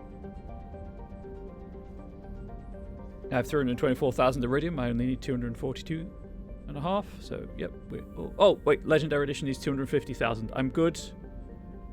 I'm all good. I still have 250,000.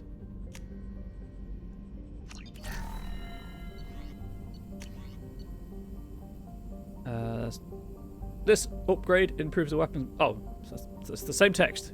Curses.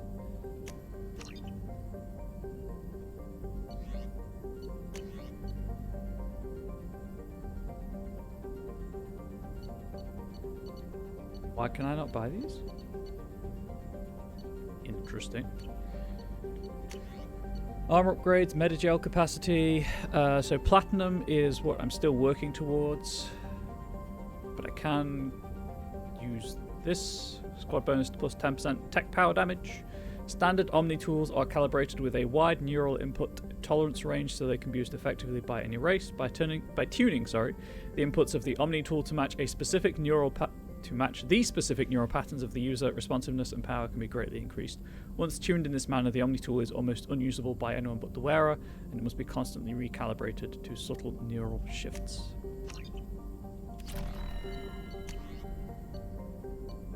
Presumably I'm just not far enough into the game to unlock them.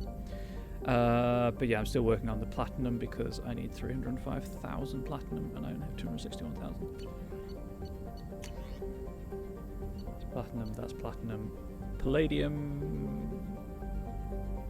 I need 237,500 with all DLC upgrades. Sorry, 255,000. But I have more than that, so we're all good on that front. The Syrah-made Solaris armor upgrade is attached to the ship's superstructure. This will help the ship hold together if hit by a blast powerful enough to penetrate its shields. They both require platinum.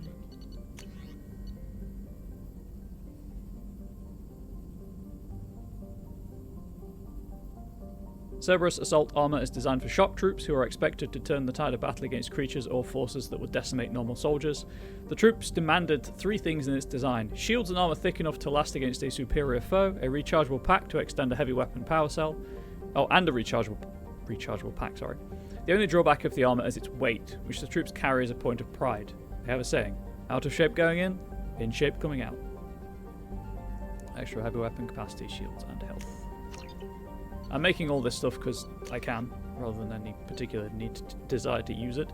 The Collector's main weapon uses the same principles as a human assault rifle, but its organic components clearly set it apart. Its power source seems to be an internal organ with Bartic capacitance. Its ammunition resembles pellets of metallic enamel that strips shields off enemies with deadly efficiency.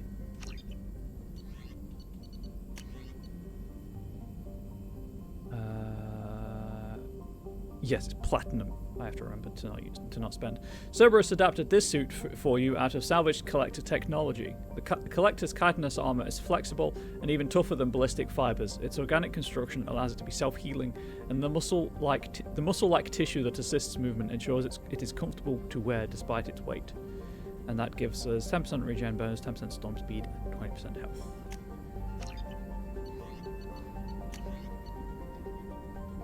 Plus 30% heavy weapon ammo capacity. The power cell technology used by heavy weapons is fairly old, but it can be improved by rebuilding the core with more modern components. These improvements allow standard power cells to yield more shots per power cell and allow for more total shots to be fired.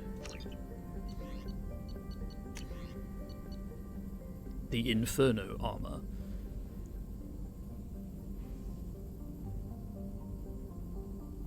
Built specifically for Cerberus field officers, the Inferno armor has a VI dedicated to recognizing signs of stress and medical trauma. This application helps assess soldiers, but can be useful in any high-risk situations. The Inferno's microframe computer also manages biotic amp and Omnitool power. Microservers help the wearer's movements to counteract the armor's weight. Extra storm speed, extra attack and bardic power damage, and extra negotiation bonus. I guess that means my Paragon and Renegade counts 10% higher than they are. Nope. Eviscerator shotgun. The Lieberschaft 2180 shotgun, or Eviscerator, is of human civilian design and has a unique ammunition generator. Where most modern firearms shave off chips or pellets from an ammunition block, the M22 shaves off serrated metal wedges designed to fly aerodynamically. Oh, it's a flechette launcher. Nice.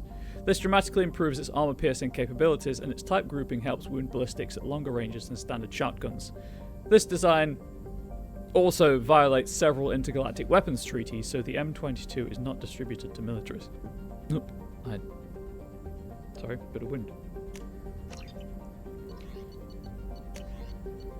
Cryo-round technology is used to modify standard weapon slugs. A cooling laser collapses the ammunition into Bose-Einstein condensate, a mass of supercooled subatomic particles capable of snap-freezing impacted objects. Normally, scientists have found a way to apply this technology on a large scale. By generating a mass effect containment bubble, this proof-of-concept large weapon technology is effective against armor, shields, and biotic barriers. It is nicknamed the Cryoblaster. Rapid-fire missile launch with seeking projectiles, effective against armor, shields, and biotic barriers. Missile launchers are surfacing with increasing frequency among the Terminus system's mercenary bands, but their origin is unknown. Each projectile features a friend or foe recognition system, ensuring it will find a hostile target, though not necessarily the one in the crosshairs. In urban situations, it is useful for taking out snipers and other entrenched enemies, so it is popular with the Blue Suns mercenary band. It is nearly impossible to duplicate as it uses fabrication rights management technology. That's a DRM joke for those of you in the audience who don't understand. Or I'm assuming it is anyway. Morden gets plus 20% tech power damage. Morden built his own Omni tool and can make significant upgrades given the proper materials. I was about to say, why doesn't he pay for it? But if he needs the materials, who am I to turn him down?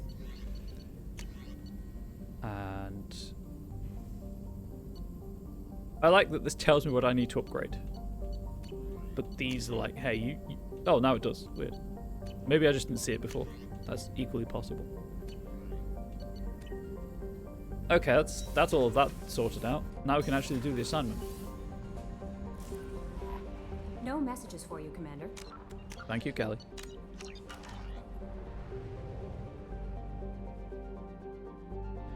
Particularly important, of course. Sorry, I just wait for the codex to update.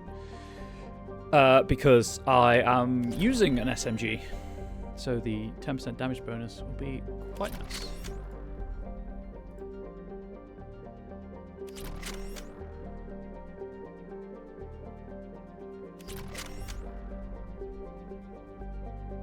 I don't want to skip this just in case it balks anything, but I... Oh, actually, while I'm thinking about it... So I was just checking Twitch while this went cycled through. Let us check. Let us experiment with armors.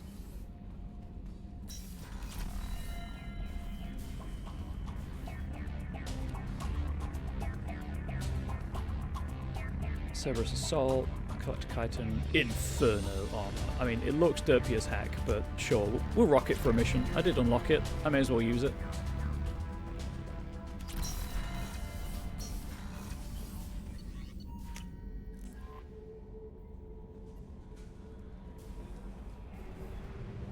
To give all the pop-ups time to, well, pop up.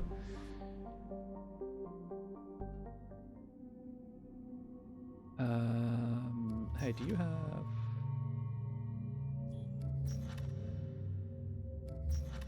Oh, right, disruption's not a thing, is it? Apart from the disruptor ammo on Zaid. Zaid and Morden, going out with the boys. I think the Carnifex is an upgrade over the Predator. Let's take the Avalanche, why not?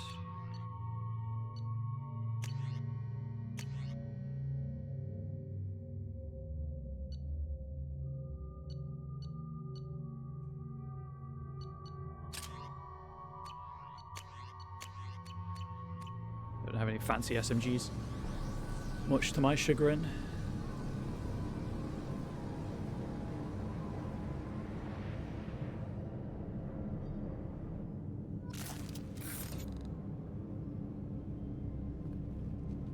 Shut down the factory. I can probably maybe do that.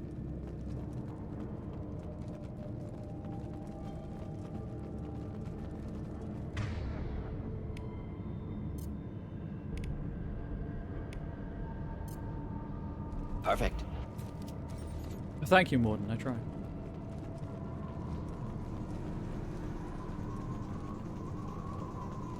Anything tucked away in this corner? Only disappointment. Hostile mechs incoming!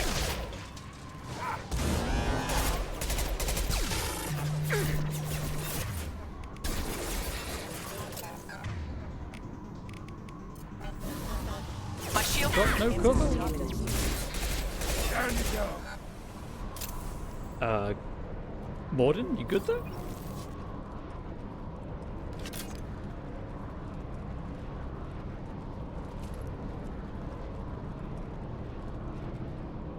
Fortunately, squad disruptor ammo automatically applies. I don't have to tell him to use it.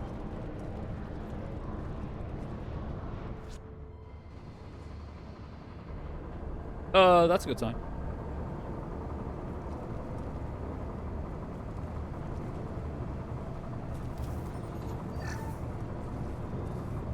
Back. Oh. Did I do that? Attention, MX75524A OPU recall notice. Attention all personnel. Our new circuit board supplier has issued an immediate recall on the MX75524A obedience processor, which has been found to cause systematic breakdown of associated components. We have begun the search for a new supplier. In the meantime, discontinue use of the MX75524A until further notice. Dr. Rochelle, Director, Han Kedar Experimental Mechanics. No response. Jana, just FYI, we lost contact with the MSV Corsica. After you expressed concern, I checked the logs, and indeed, the mechs and parts they picked up contained the recalled OPUs. We know the Corsica was headed for a Jarahi system in the station in the Strabo system, but we can't seem to contact them. I hope they're all okay, but I think we've done all we can do at this point. Trez. Attention, emergency situation in progress. Dr. Talarasan, I'm getting reports of mechs coming off our production lines and assaulting workers. Some of them seem to be self-destructing at random. Even units not initially installed with the faulty OPU are showing signs of viral infection. We are looking at a potential facility-wide catastrophe here. We're containing this as best we can, but we can't keep this suppressed much longer. When Dr. Rochelle learns about this, heads will roll. Mine will not be one of them. Chief Saunders, Security. Announcement, facility lockdown. Dr. Talarasan, Dr. Rochelle has ordered a complete lockdown. You are hereby ordered to seal the production line access corridor from the rest of the facility. I realize that doing this will seal me and any workers who remain inside with the malfunctioning mechs. This does not affect your orders. It has been an honor to work with you. Chief Saunders, Security. Save in case I fail the safe thing. C, fuse, tree, cell.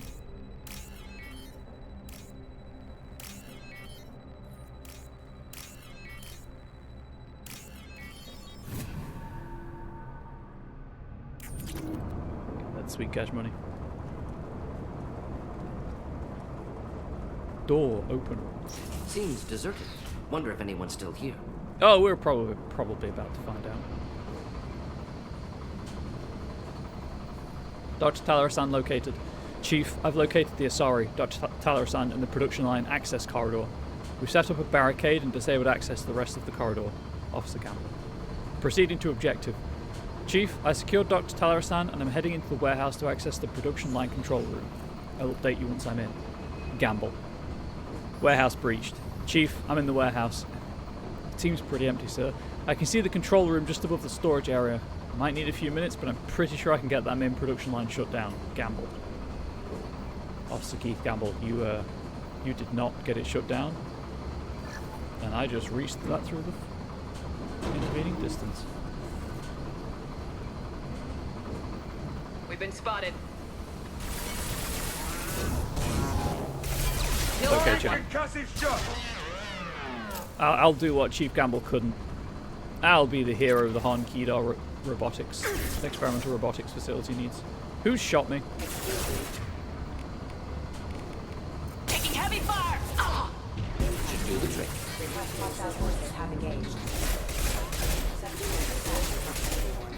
Please, I can't hit you with that range.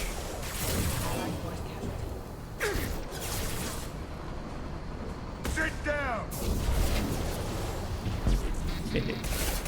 Singularity is so fun.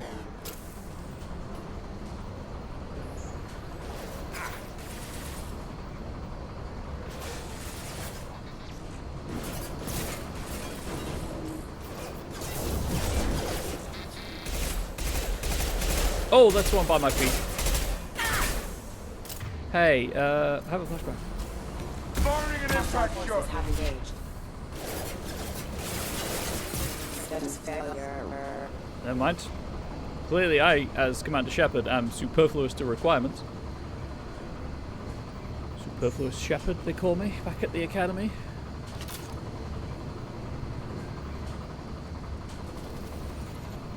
They've seen us. They're through my shield.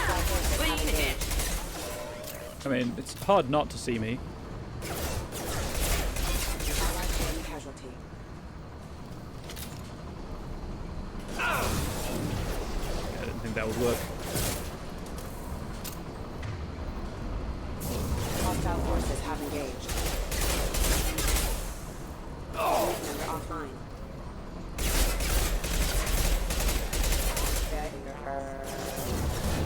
Enjoy. So I don't think they will, Hostile forces have Morden. engaged. I don't think they will. Unit member offline. Firing. Impact event. Right, I can melee. Hostile forces have engaged. Take cover, Shepard. Income! I am. I don't like the fact that it's making him EMX, if I'm being completely honest.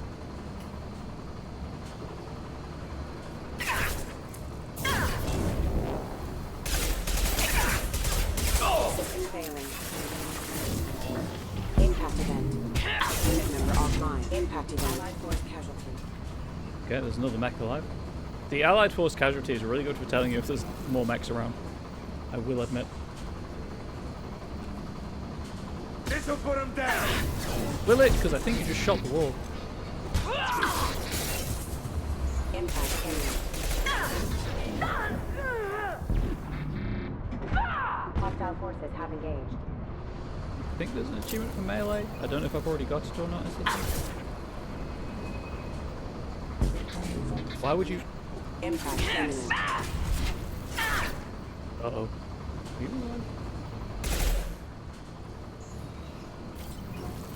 Hey.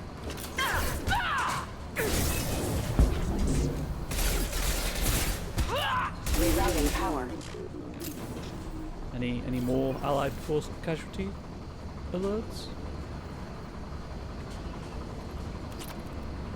Speaking, I don't need that anymore, but I'm taking it anyway. Oh, that's his data pad. Before I do that, can I go anywhere else in this warren of crates?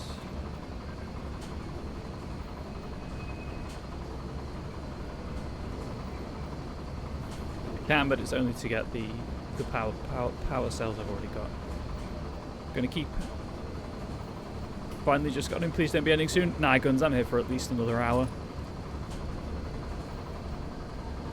I was considering taking a wellness break so I get a snack, but I'm not ending anytime soon. Welcome it. Sorry if you missed the last one and dropped your watch streak. I meant to tag you and say you've got like a day to watch 5 minutes of the VOD and completely forgot, so I apologise for that.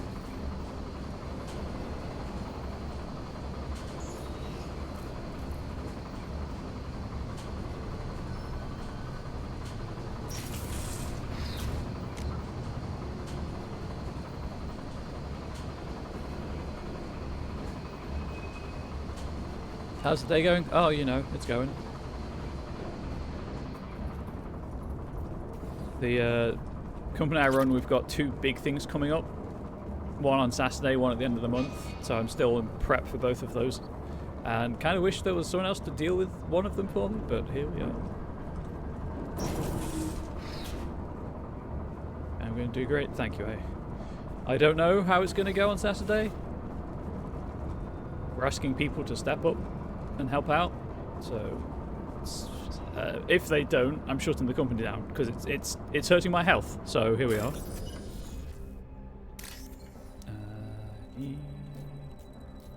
That one. That one. And I need...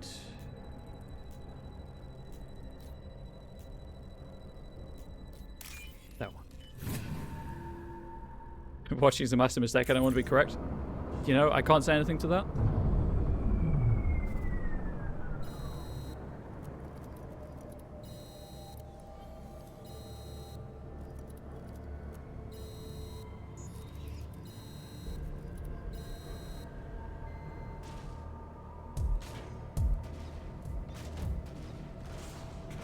I can't explain it, but the sound effects in this sequence feel unfinished. Sweet, level up. Not really guns. I appreciate the offer, but it's not really anything anyone outside of the UK tabletop industry can help with.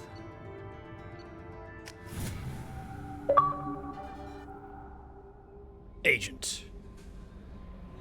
Hell yeah.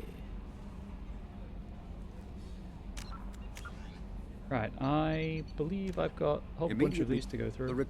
Founded by notorious Batarian slaver Solum Dalsera, the Blue Suns began as a Skillian Verge protection racket, providing genuine protection from slavers and pirates. Eventually captured by the Systems Alliance Navy, Dalsera beat almost 24 charges to be convicted on a single count of conspiracy. The slaver benefited from the tutelage of cellmate and brilliant con artist Bernard Legit's Ledger. Upon release 5 years later, Dalsera incorporated Blue Suns as a legal security agency. Today, the Blue Suns boast a galaxy-wide force of Batarians, Turians, humans, and Krogan. Each deployment is backed by a logistics corps, selling everything from heavy weapons to shaving cream. Despite claims that Blue Suns sells its captives as slaves, no Blue Suns employee has ever been convicted on such charges. Many Blue Suns members sport the company logo in tattoo form, removed during assignments and reapplied at mission end. That just sounds painful and also expensive. Brainchild of Asari Commando Jonas Sideris, Eclipse was incorporated as a proactive security company. Influenced by Asari and Solarian military doctrine, Eclipse specializes in sabotage, assassination, and personal and organizational security. Although Citadel governments regard the corporation with suspicion, it's embraced in the Skillian Verge and Terminus systems. Early on, Sideris sought government contracts to establish market share against the better established Blue Suns. Her agency scored a galactic PR coup by retaking several space stations captured by the Anhur People's Liberation Army and neutralizing its leaders. A victory Eclipse's marketing department never ceases trumpeting. Based on Omega Station, Eclipse controls nearly 20% of the asteroid's real estate. Its services range from mech repair to open warfare, although assassination is reserved for meeting wider, longer-term company goals. For instance, preemptive strikes against pirates, rather than murdering spouses for insurance money. Despite numerous reports, Eclipse denies sabotaging or kidnapping business rivals. Guns, you've got this. Your Monday will be fine. Originally a small Terminus Systems Vorcha gang, the Blood Pack was transformed into a legion by visionary Krogan battlemaster Gunnar Rang. Exiled for striking a female in anger, Rang obsessed over reclaiming his lost status. Leading the Vorcha Pack as a pirate crew, Rang cultivated recruits and infamy for a decade before incorporating his fighters as a security company across the Skillian Verge.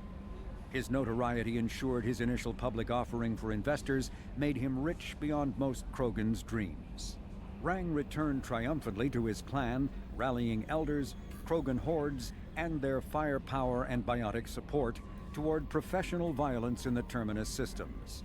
Banned from Citadel space, the Blood Pack bribes its way through spaceports into armed conflicts across the galaxy.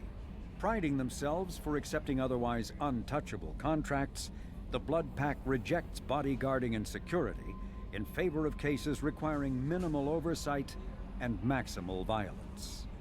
I do like how the Blue Suns and Eclipse, the Citadel's like, we don't trust you, but whatever. The Blood Pack, get the fuck out and never return. You're too, violent. Asari-made Solaris armor can resist even the tremendous heat and kinetic energy of starship weapons. The armor is nearly unsurpassed in strength because its central material, carbon nanotube sheets woven with diamond chemical vapor deposition, are crushed by mass effect fields into super dense layers able to withstand extreme temperatures. That process also compensates for diamond's brittleness. Diamond armor itself has two limiting disadvantages. First, while nanotubes and CVD diamond construction has become cheaper in recent years, it remains prohibitively expensive to coat starships or aircraft larger than fighters in Solaris material. Second, the armor must be attached to the ship's superstructure, so shockwaves from massive firepower can still destroy the metals beneath the armor itself. A popular misconception holds that the diamond composition of Solaris armor gives it its sparkle. In fact, atmospheric nitrogen impurities during the superhot forging process give the armor its metallic gray or yellow sheen. So naturally I paid to put it on a frigate. Still in its experimental stages, the M622 Avalanche generates a Bose-Einstein condensate within a mass effect bubble, which dissipates on impact, violently spraying the condensate outward and coating the target in a near absolute zero superfluid. The Avalanche is unreliable, at times merely coating its target with ice, defacing exposed skin and freezing armor joints. Such low temperatures cause great damage to electronics like kinetic barrier emitters, which sometimes leads to total systems failure. At the other extreme, the Avalanche freezes flesh and bone, causing massive trauma as blood vessels constrict and frozen blood expands. Occasionally, such iced tissue shatters. Sometimes you'll get covered in ice, sometimes you'll flash freeze. Who knows which one it'll be? We certainly don't. Based on existing technology, the ML-77 is a rapid-fire missile launcher using seeking projectiles. Each projectile features a friend or foe recognition system, ensuring it will find a hostile target even if the user's aim is not completely accurate. Oh, good. The weapon excels at taking out snipers and other entrenched enemies in dense urban environments. This makes it popular with mercenary groups, particularly the Blue Suns mercenary band. Missile launchers have been appearing with increasing frequency in the Terminus system, but their point of manufacture is unknown. Legal duplication of missile launchers is difficult due to Fabrication Rights Management, FRM, technology. Again, pretty sure it's a DRM joke. Ships and vehicles.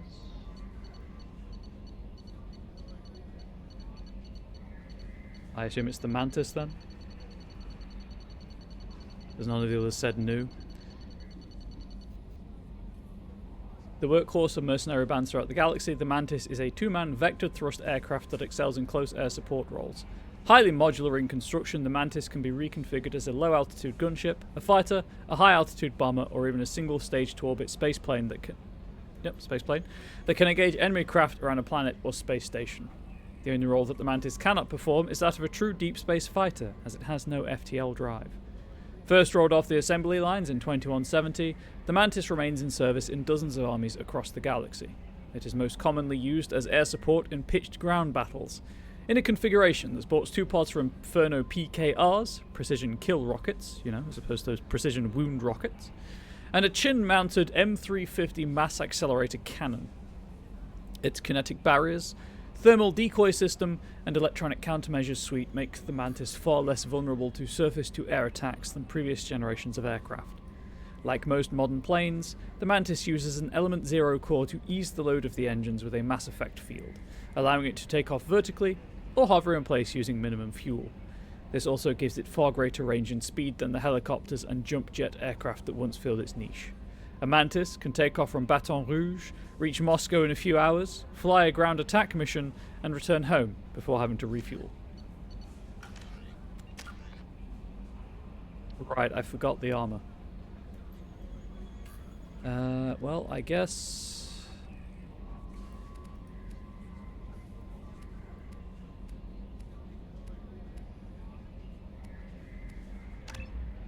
Sure, why not?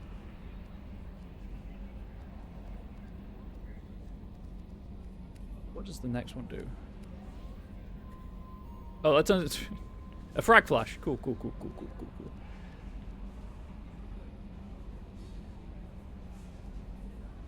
I just don't know what I'd want to max out, you know?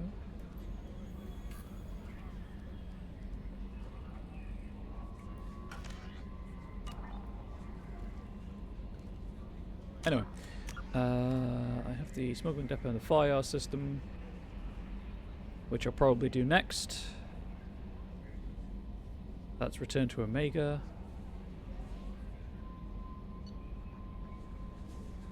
That's on the Citadel, and these two are DLC.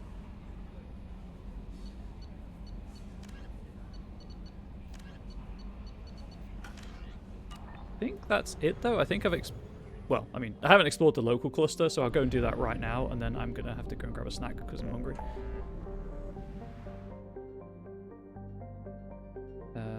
Actually, you know what? While I'm here, new plan. We'll give the thing to Arya now. I don't know why I said it that way. We'll give the information to Arya on the way. Then I'll take my bonus break.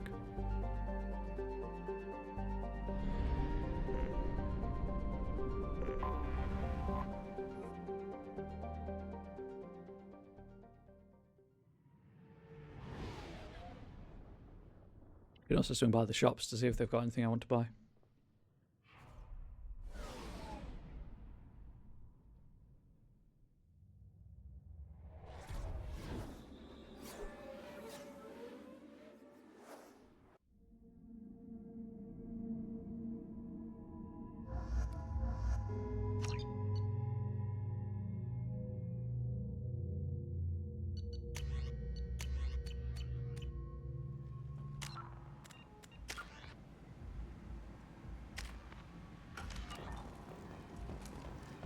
It's equally... Judging by the quarantine reports, the plague has been completely eradicated, Shepard.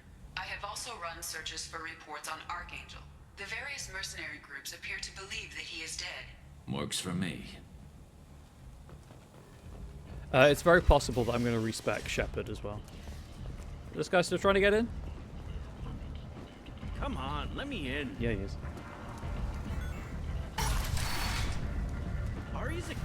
Arya's expecting me. Is she though?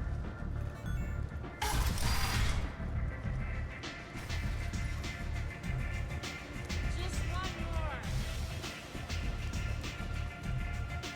Arya has work for her. If you're interested. Ooh, cool. I have stuff for her as well.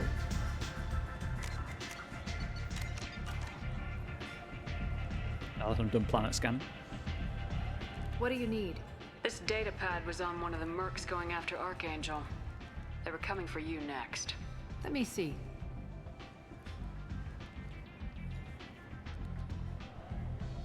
Interesting. Would someone like to tell me how this information slipped the net? I'll look into it. Yeah, you will. Thanks for the heads up, Shepard. Looks like I'll have to do a little cleaning in my organization. Yeah, you will. So you must know what's what on Omega. Everything that's worth knowing. I don't usually give it out freely. Information is power. Mundane things you can find yourself. Just don't waste my time. Tell me how you got set up here. That's as privileged. I have many friends and enemies I keep at varying distances. One scan and we're straight to business. Whatever you need will come out on its own. Okay, so she doesn't have Maybe work I'll for be me. here. Ritz? Brando was skating then. You lied. Arya has a job she needs doing. You up for some work? Oh, I talked to him. Gotcha. Depends on what Arya has in mind. Arya's gotten word that some blood-packed mercs plan to kill an old acquaintance of hers. A Krogan named Patriarch. She'd like you to keep that from happening. What's the Blood Pack's problem with Patriarch? If you've met Patriarch, you know. He can't keep his damn mouth shut. It is a problem. Some people don't appreciate his stories, especially when he dips into non-fiction. What's Arya's interest in protecting him? Patriarch was one of her deadliest enemies back in the old days. Now she keeps what's left of him around as a trophy. As long as he lives, he's a perfect example of what happens when you go up against Arya. Hell yeah, he is. Why come to me? Arya's usual muscle not up for the job? Because Arya said so. What other reason do you need? Tell me, or I walk. People like Arya don't do things without a damn good reason. I want to hear it. Fine, but I didn't tell you this. Got me? If it gets out that Arya's protecting Patriarch, well, that can look like a weakness. And some people might want to exploit that. You're not on her payroll, so you helping Patriarch just seems like a random act of kindness. I'll look into it. Good. Patriarch's downstairs, likely surrounded by his fans. Get him into hiding until the mercs move on. Come back here when it's done, and you'll get your due. I'll be back when the job's done. Good luck. Yeah, I want to get out of this armor. It looks very silly. So we'll just head back to the Normandy. I'll change out of the armor before I forget to do so, and then I'll take a lunch break.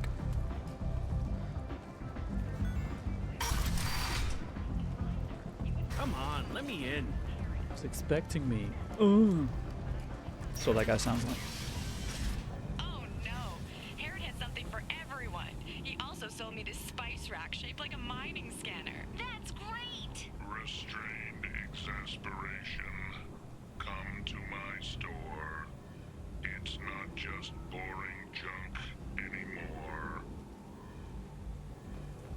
Wait, any more? Was it boring junk at some point? Pew.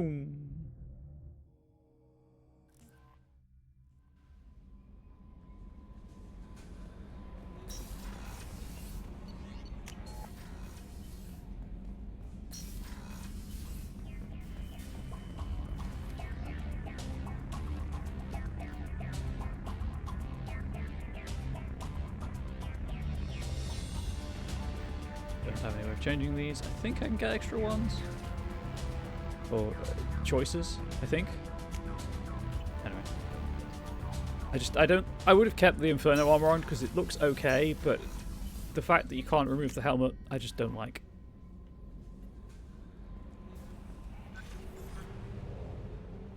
Back to Omega.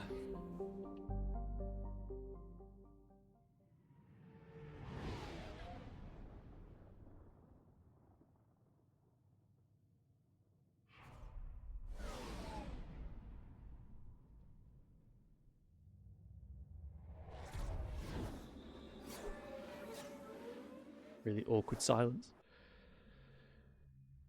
Alright, let's do this properly, shall we? Garrus.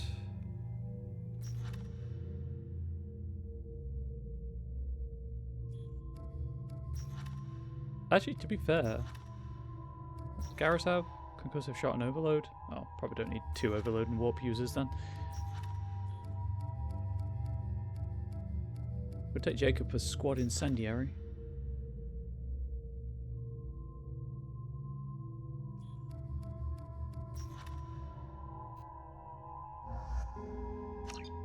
Sure, let's do that. And I might save the points. Oh, you know what? Cerberus operative. Right. I'm going to pause the game. I'm going to go and take a lunch break. YouTube, I'll just pause the recording. It'll be like nothing has happened.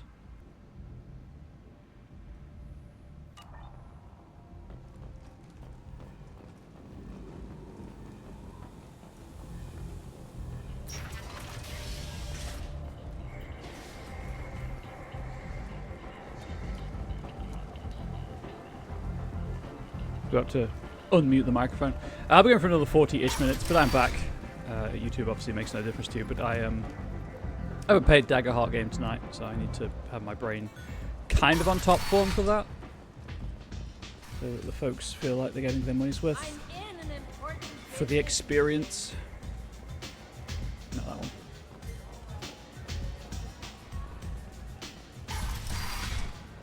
and doing a long stream, you know, fries my brain sometimes.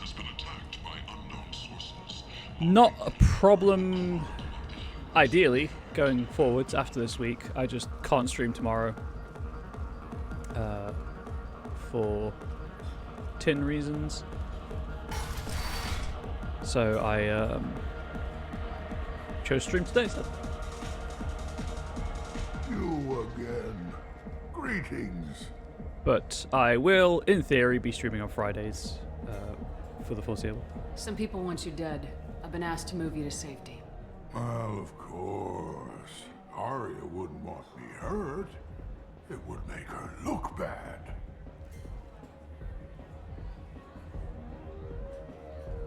But perhaps Arya's reputation is no longer my concern. Perhaps I will stay. Perhaps see who thinks me important enough to kill. I'll check my phone.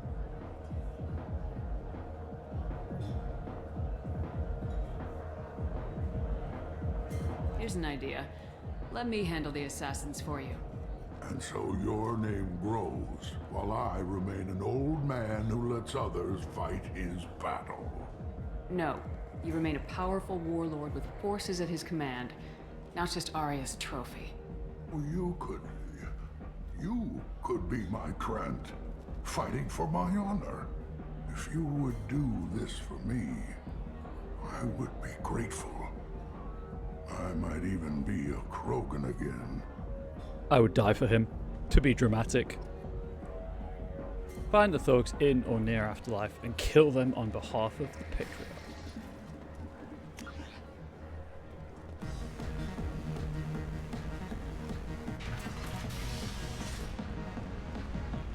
Out of our way, human. You here for I found them. Patriarch? What if we are? You gonna do something about it? Patriarch sent us. Said to do whatever it takes. Your Patriarch's Krant? I wasn't aware the old man had one. Well, he does You now. should have done your homework.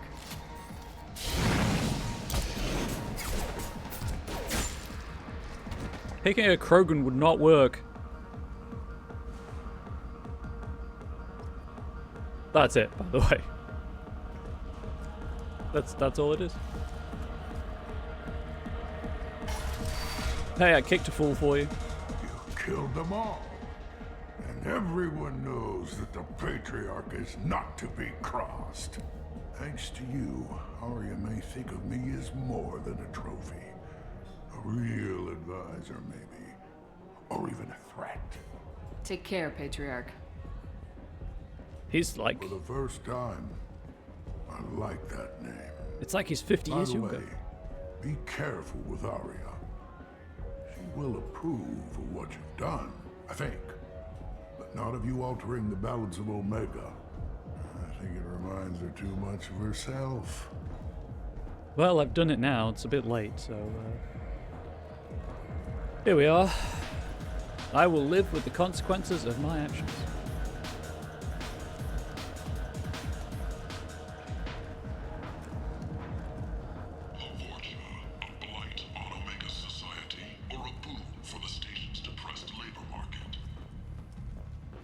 I don't think that's depressed as in the mental health terms, chat. I think that's depressed as in there isn't one.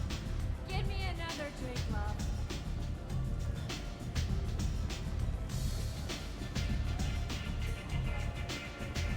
Hey, I did the thing. Arya wants to speak with you, human. She heard you took on the Blood Pack assassins yourself. I wouldn't keep her waiting. Well, I mean, I had help. Word has it that Patriarch's Krant took out the men sent here to kill him. Funny, I didn't know he had a Krant. Patriarch has more influence than you thought. I see. Well, maybe I should watch my back then. It's not what I asked, but you got the job done. I did, and now I can sit down. You've done a lot for me, Shepard. Let me return the favor. We're sending your coordinates to a cache on an uncharted world. You want it? It's yours. I'm not looking for payment from you.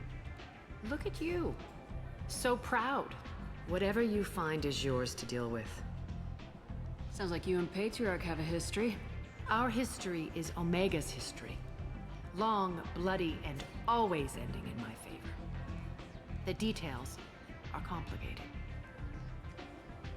When I arrived, Omega was lawless, a land of opportunity. I built alliances and destroyed the fools who wouldn't get in line, which was most of them. But Patriarch, he was something different.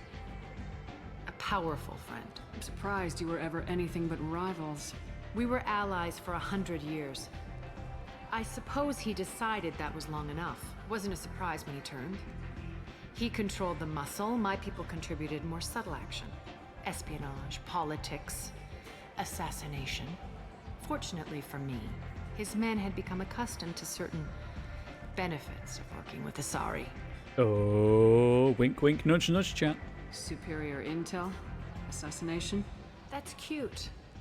No, I took advantage of certain skills my people try to downplay. Patriarch's men abandoned him in droves. In the end, we fought face to face on this very spot.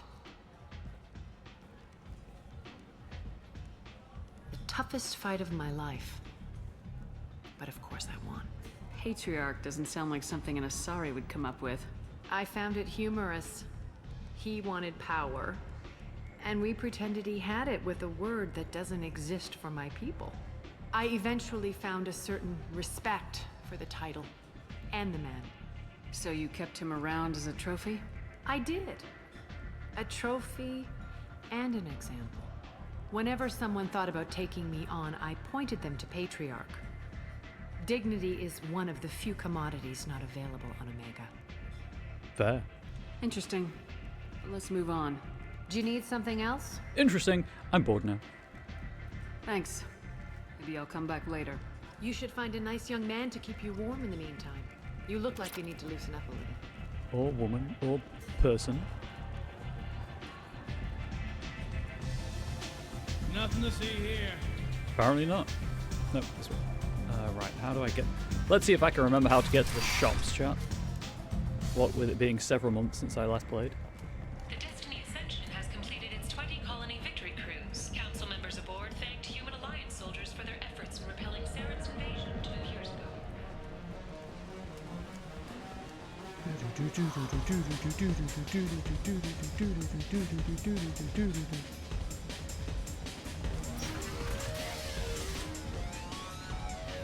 I thought that was a... Here it is.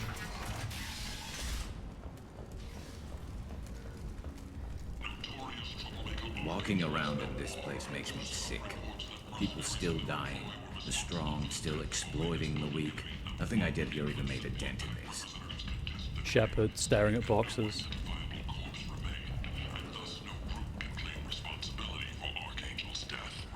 This place. How can these people be left to rot like this? I mean, it's not like they're hidden.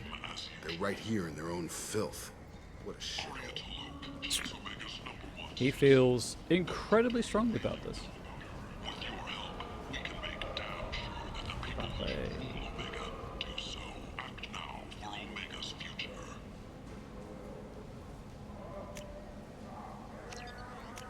What's this?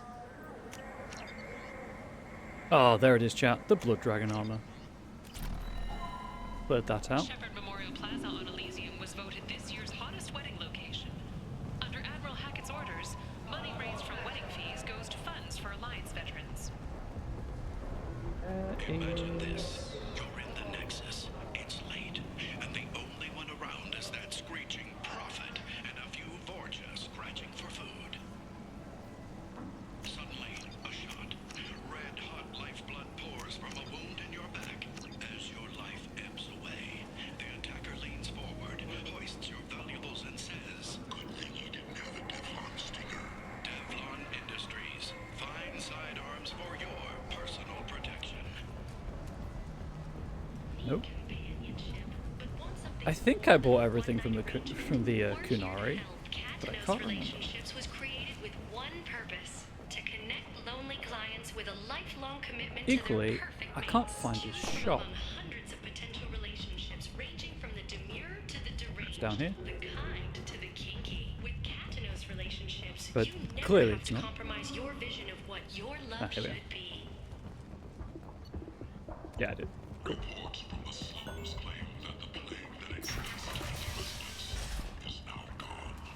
Oh wait, no, that's the apartments. I don't want to go that way. I think that's the apartments. Oh no, it's just the back door, the side entrance. Cool. Right, I need to go back to the Normandy, so I guess I'll go this way.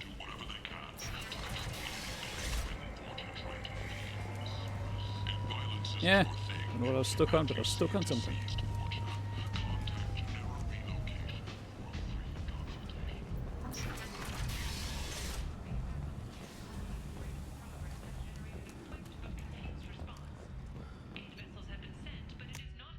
Hopefully I can read the armor and weapon entry stuff on the ship, otherwise I should have read them in the shop, and I apologise, but I'm not reloading whenever my last save was to go and reread them. But I think they're all stuff I have to buy to make.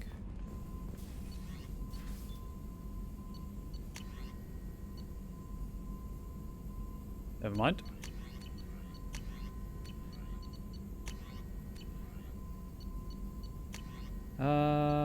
Whoops.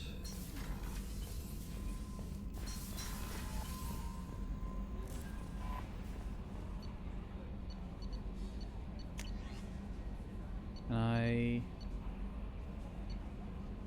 know I bought a sniper rifle damage, but that's just mass and acceleration of the slugs.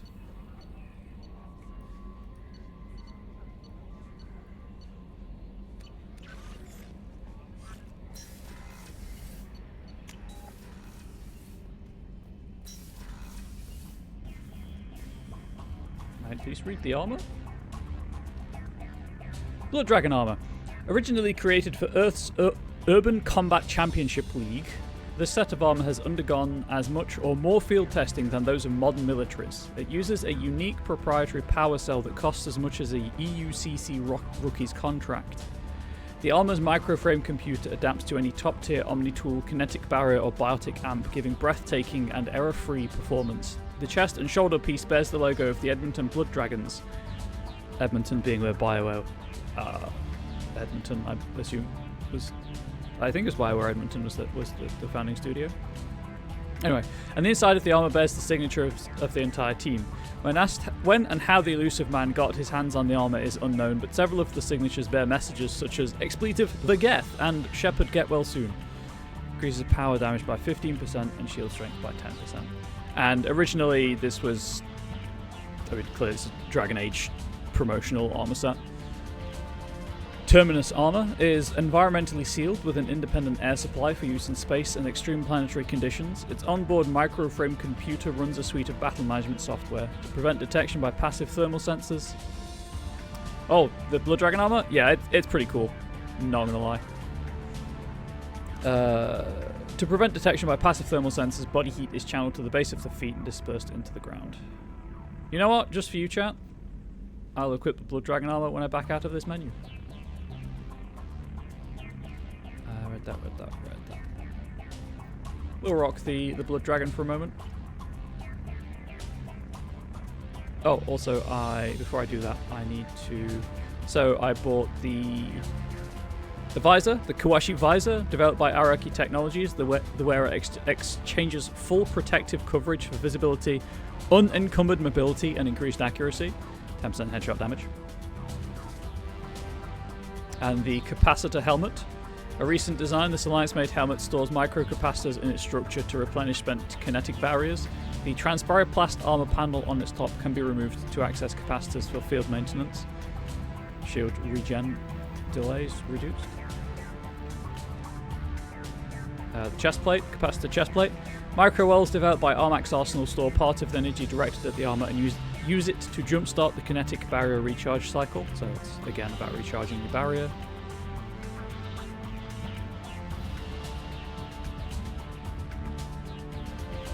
Stimulator conduits incorporates a series of beryllium and tungsten braces and microservos to support and enhance the natural movements of the wearer for short periods of time. Originally developed by the CERTA Foundation for search and rescue personnel, it has been adapted for military use. And that increases your sprint speed, but I don't. I don't really need that, so... Anyway. Blood Dragon armor it is.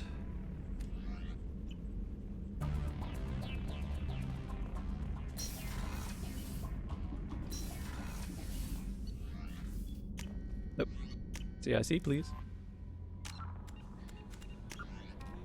I guess we'll deal with the smuggling depot. No messages for you, Commander. Thank you, Kelly.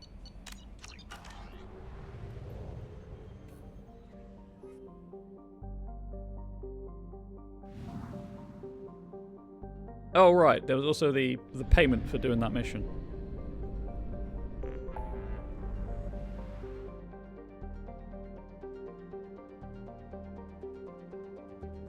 Chat, if I were the payment for doing that mission, where would I be?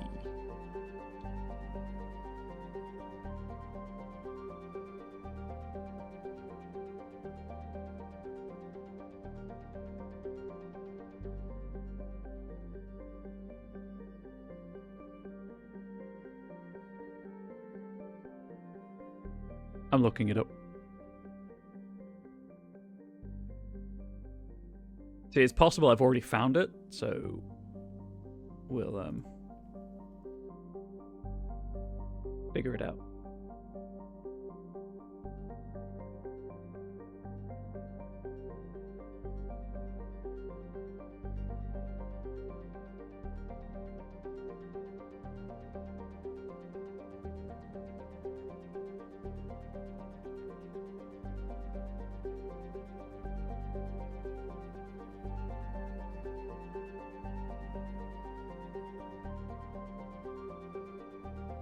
Oh, it's the one I already had.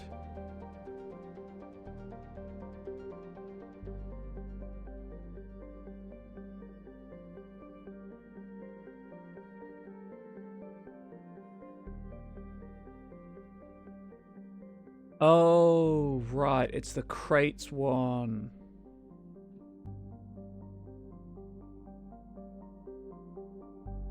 I see.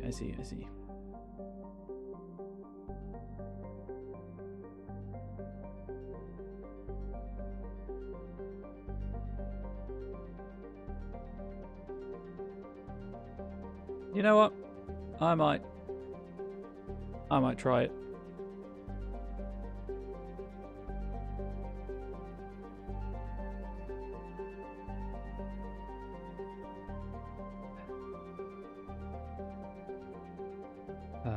This one.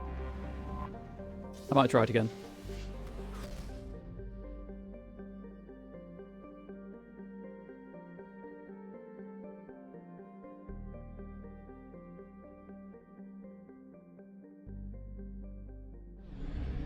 To the secure smuggled cargo. I think I just picked it up by landing there. Could be wrong. I know I've attempted this, but I wasn't able to secure all the crates. So I backed out of it.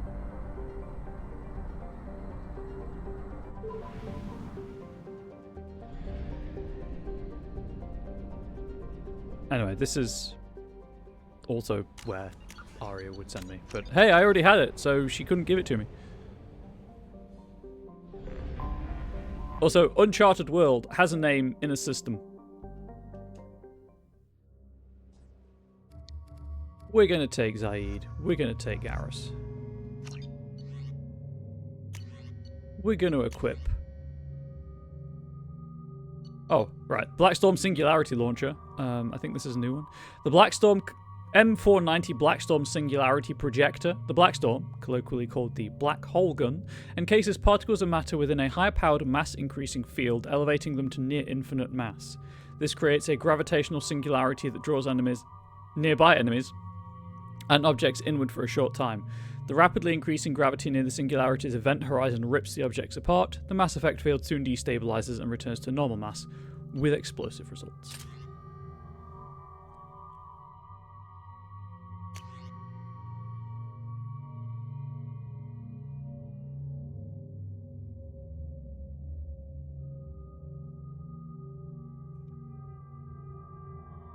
I don't have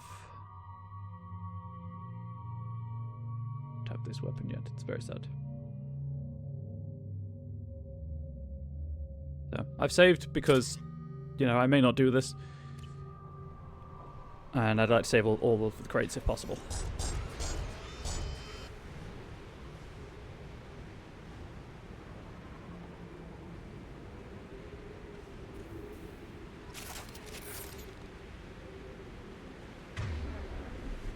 Hey Zaid, could you Thank you.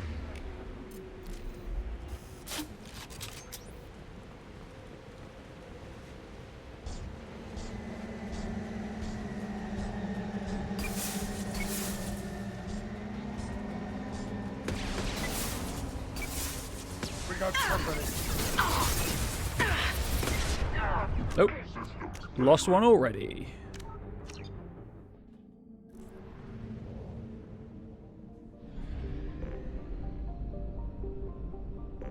I wonder if I can hang on. I wonder if there's a place I can stand where I can see them without triggering anything.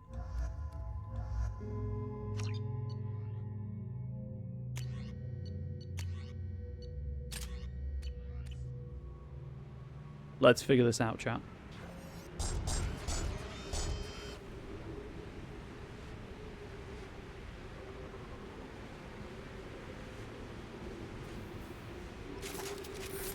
Hey. I'm on it. Taking position. Understood. I'm going. You both stand there. Fire in the hole. I didn't mean overload. I meant that. Could you? Understood. I'm going. On my way. Both of you stand over there, please. Oh, you know what? Moving. Got it. I'm just trying to get... I'm hoping that if I get them, like, affirmative, far enough back, they won't... Moving to cover. On my way. Walk forward or trigger anything. See if that's good enough.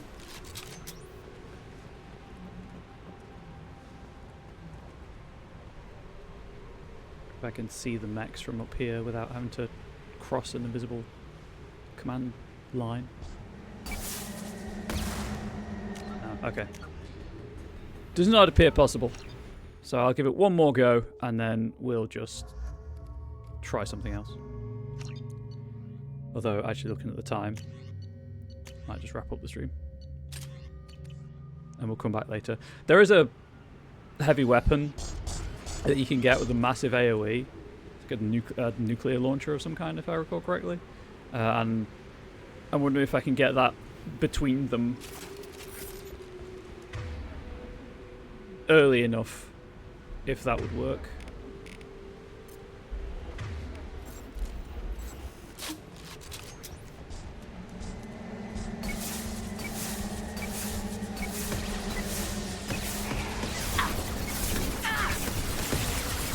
Shields have failed. That's where you're shooting. Oh.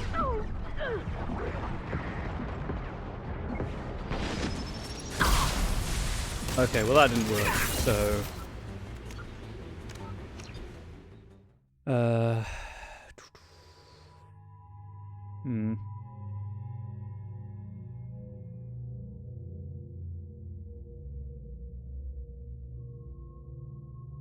Checking the wiki to see if there's any advice.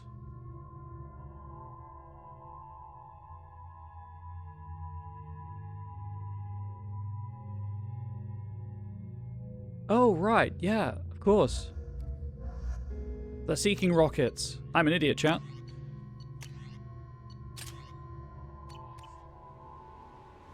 I don't need line of sight. If I stand in the right spot, I can maybe hit them.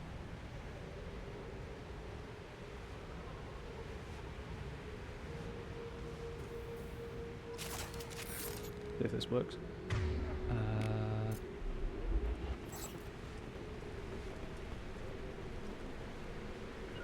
I'm on it. Taking position. If I stand like here, maybe?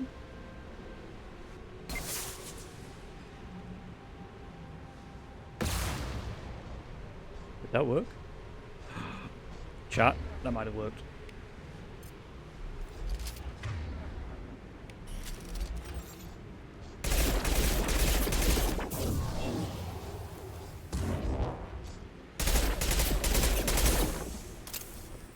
Now if it comes up here, hopefully they'll shoot it without.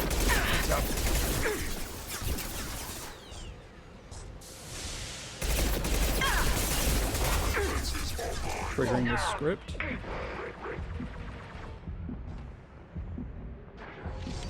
Oh, you can't take over behind the ship.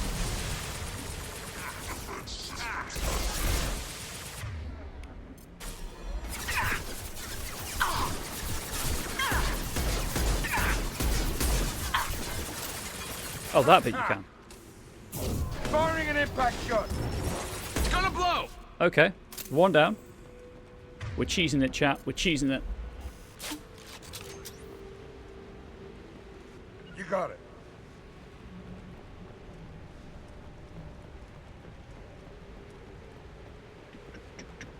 Send that here.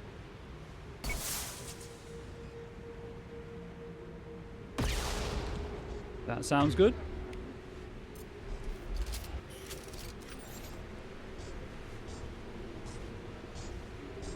Controller's vibrating. Clearly we can hear it moving as well.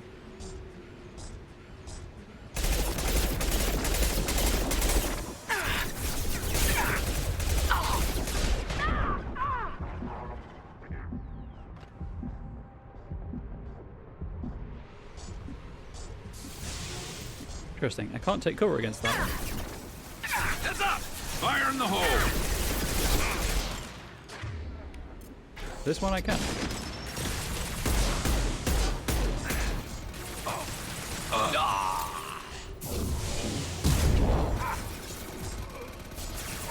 Threat assessment requested.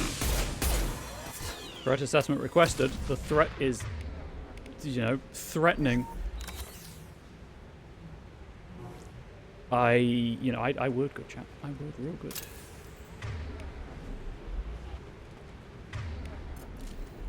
I guess just do the same thing.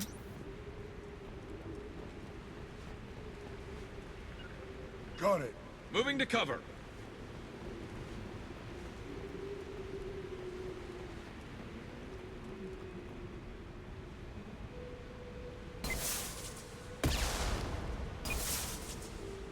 Helps if you don't hit the cliff face. Different explosion sound. Where is it?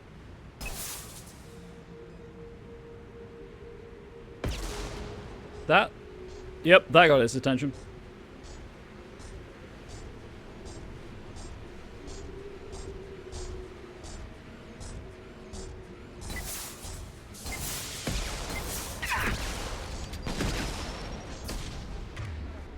I don't want to take a rocket to the face.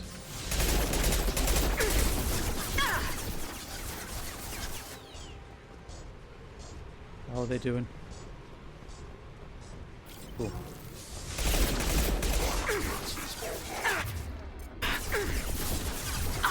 Hey fellas, if you could shoot the thing?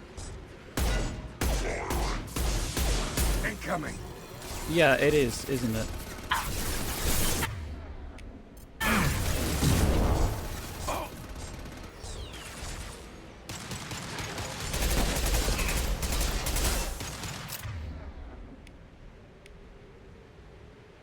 Does this work against the mirrors?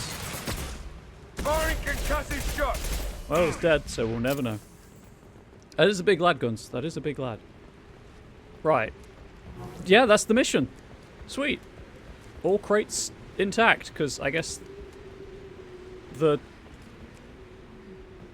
trigger to destroy them is somewhere on this slope.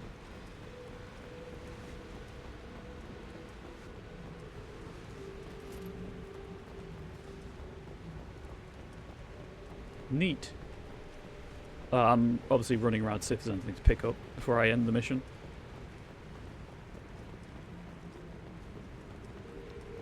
I don't know if there's anything tied to completing the mission with them all intact, you understand?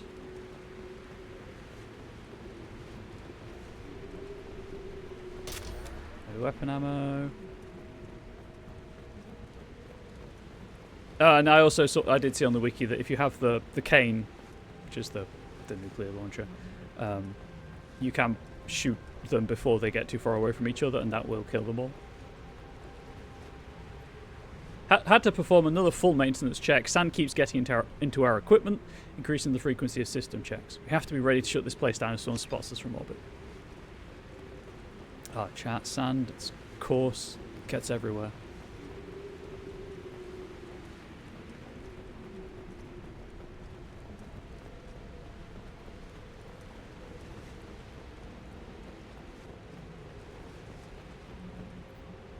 Enemy ship spotted in orbit. IFFID.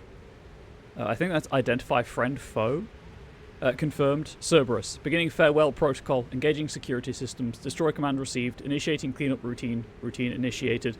Activating mech security. Mech security activated. Locking access to terminals. Locked. Farewell protocol complete. Medigel and ESO. I'm guessing that's probably it.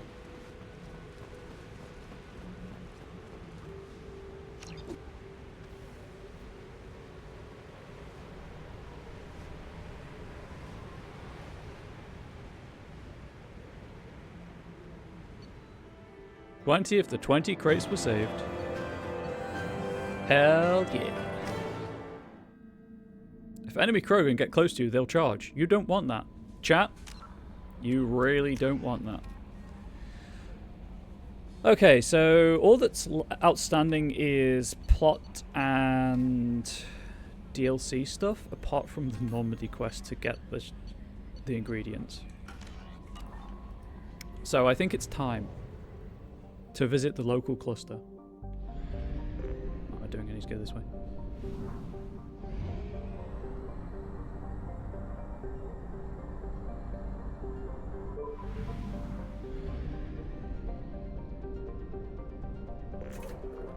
And then I will figure out. Here I thought it was time to duel. You know what? That's absolutely correct, Guns. I don't know what I was thinking.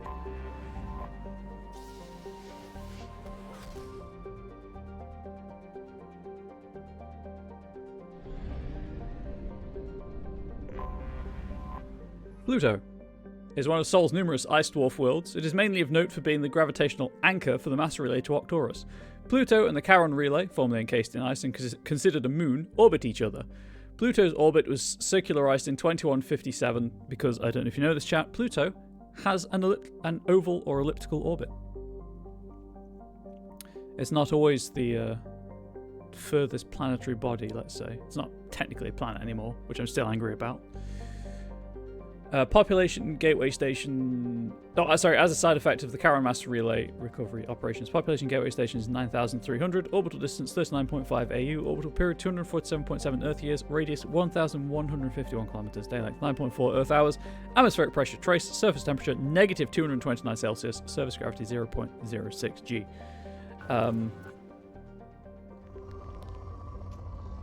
I also apologize if I've been through the local cluster before on this playthrough. YouTube, it's been a while since I played last.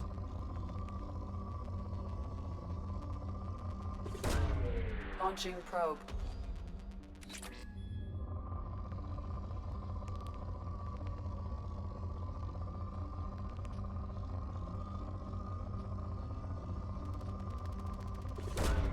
Probe launched.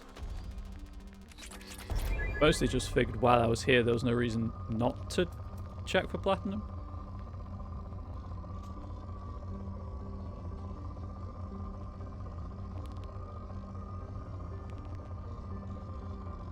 I'm good. We're going to leave Uranus for last because of the joke.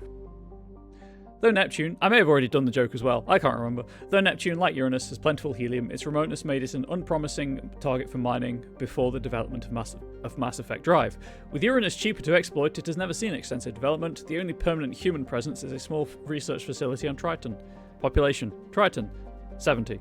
Orbital distance 29.1 AU, orbital period 164.8 Earth years, radius 24,764 kilometers, day length 16.1 Earth hours.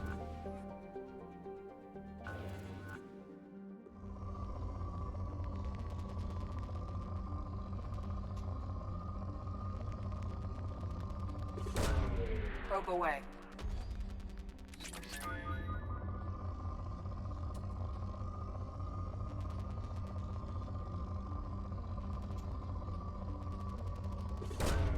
Launching probe. So close to that 305,000 or whatever it is that I need for all of the upgrades.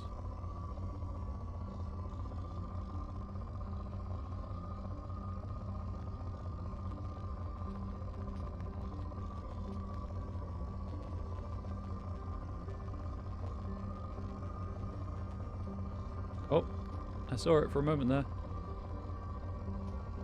Oh wait. I think it was that one.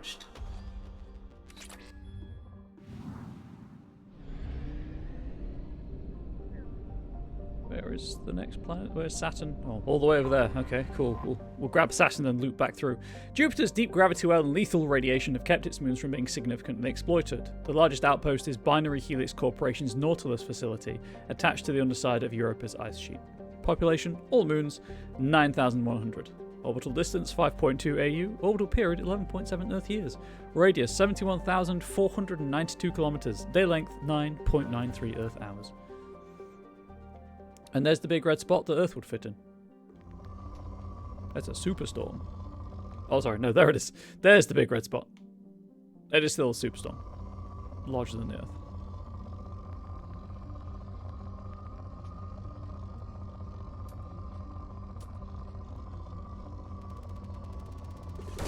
Taking Jupiter's platinum.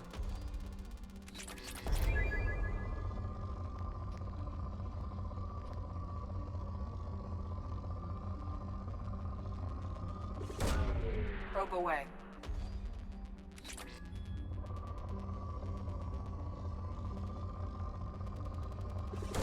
I need it all. Oh, I need what? 40,000 more platinum? Just under? Love that for me.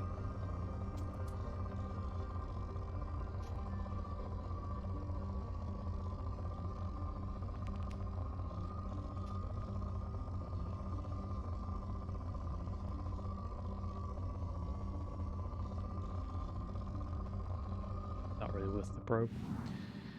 Saturn!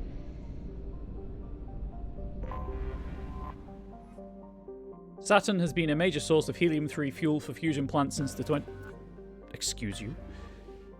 Since the 2150s. The moon of Titan is mined for hydrocarbons and used as a hostile environment training facility for Alliance Marines. Population, orbitals in Titan, 117,000. Capital, Huygens Dome.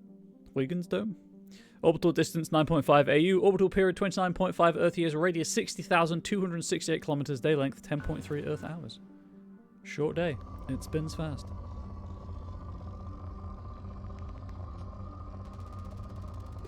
Chat, while I have you, if you're looking for something to watch while I'm not streaming, i.e. tomorrow, Saturday and Sunday, Games Done Quick is doing their annual awesome Games Done Quick speedrunning marathon for the Prevent Cancer Foundation, raising money for charity, 24/7 speedruns. It's a fun time.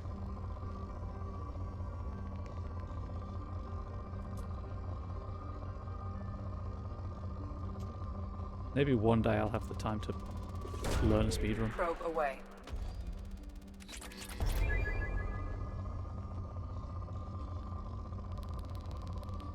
Well, it's less learn, it's more practice.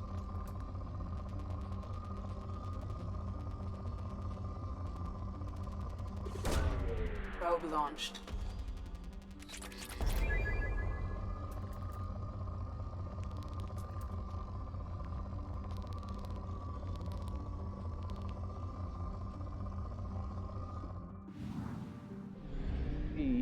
To Mars.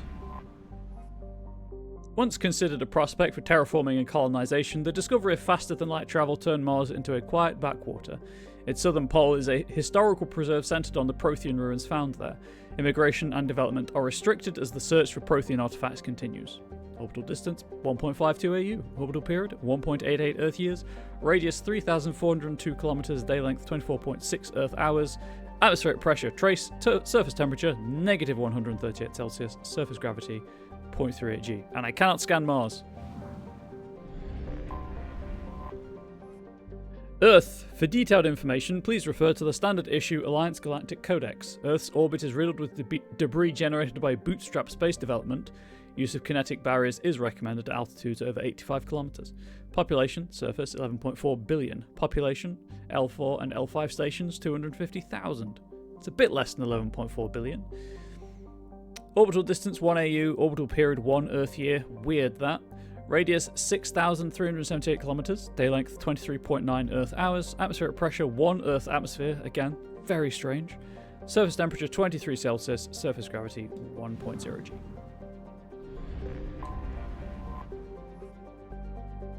With its molten temperatures, sulfuric acid clouds, and crushing carbon dioxide atmosphere, Venus sounds like a really fun place. I mean, has only a handful of aerostat research outposts. Population 800, orbital distance 0.72 AU, orbital period 224.7 Earth days, radius 6,052 kilometers, day length 243 Earth days, atmospheric pressure 90 Earth atmospheres, surface temperature 465 Celsius, surface gravity 0.88 GG.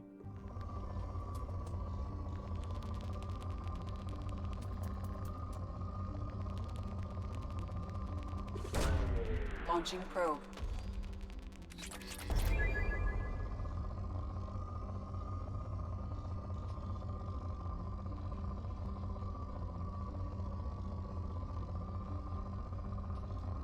So I'm not surprised that there's some weird texture flickering happening with the holographic maps, because when I loaded the game originally, the main menu was, let's say, visually bugged, and that it was just a mass of polychromatic bars.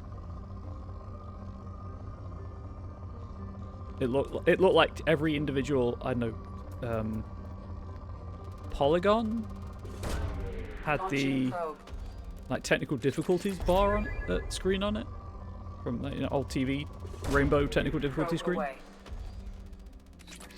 It's very strange. Fortunately, just restarting the game fixed it. Launching probe. Is that another platinum spike?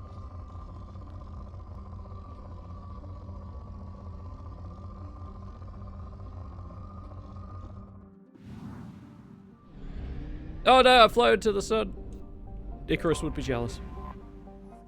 Mercury. A handful of solar power stations exist on peaks of eternal light at the north and south poles of Mercury.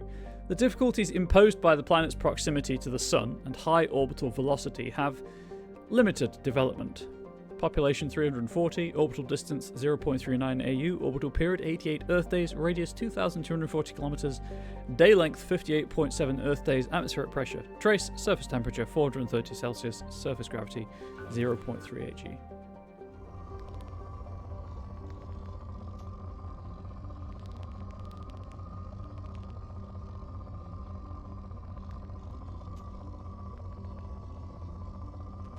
Right, platinum for me then, Mercury. Probe launched. If I ever do play Andromeda on stream, by the way, folks, it's a big if, I will absolutely be using maps for all the planetary driving stuff in the Nomad. Probe away.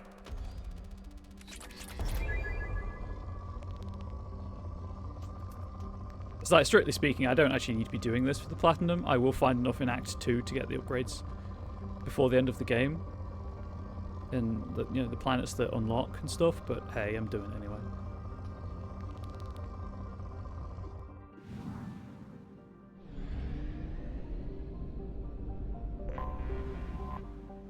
Uranus. After the development of Mass Effect FTL Drive, distant Uranus was the target of a land rush to exploit its combination of plentiful helium-3 fuel and shallow, for a gas giant, gravity well. Today, Uranus is the largest producer of helium-3 in Alliance space. Population 371,000, capital Sakharov Station, orbital distance 19.2 AU, orbital period 84.3 Earth years, radius 25,559 kilometers, day length 17.3 Earth hours. And hey, Uranus is depleted, chat. I shouldn't probe it. There's no reason to probe Uranus. Really, Commander?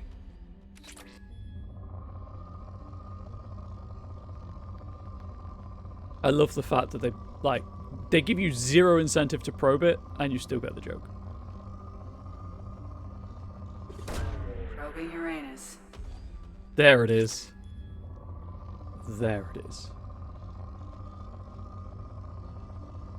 I think that's it. I think you only get the 2.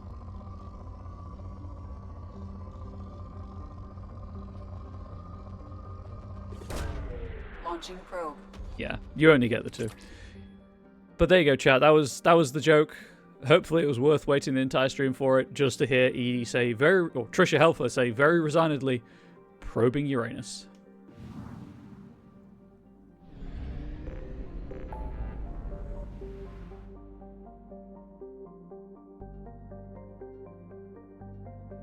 Anyway. It was worth everything. Good.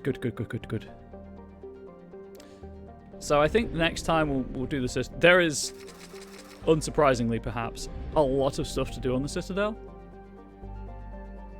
Surprised there's any platinum on Uranus giving us a gas giant. Yeah, unstable there, so am I, but here we are. I've got platinum from Jupiter as well, I think it was. It's good to be back, you know. Still one of my favorite games. Micro stutter persists in OBS, so I apologize, YouTube. Hopefully, fingers crossed, be streaming next Friday. I am under contract right now, so I'm trying to get the words done and written as fast as I can, so I just go back to playing games and stuff. But I need to focus on that right now. So I think, while the hybrid approach was useful, and it did obviously help me keep the channel going and help me work at the same time, I think when it comes to contract writing, I just need to get my head down and focus and get that done. And I think that's probably the best thing for my burnout rather than anything else. So, all of that said, however, anyone who was interested in my behind the screen show on Onyx Path Publishing's Twitch channel, twitch.tv/onyxpath, where I just talk about how to write community content for their role-playing games. Hey, that's coming back. That's coming back next Tuesday at 9 AM Eastern. So if you're interested in that, feel free to check it out. I haven't yet decided if I'll do more writing work after that, or if I'll come back over here and stream some more. I might just stream some more. I don't know. It depends how my brain's going to feel, I think. I say the Citadel's key to the story, say it isn't so. I know, right?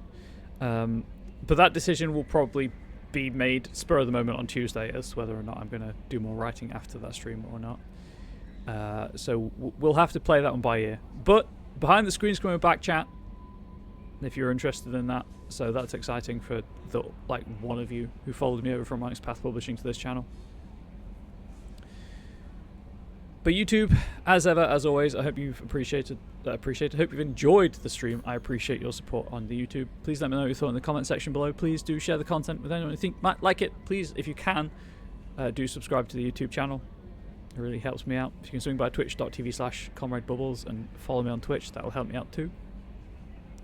I've got a Throne wish list. I've got my social media.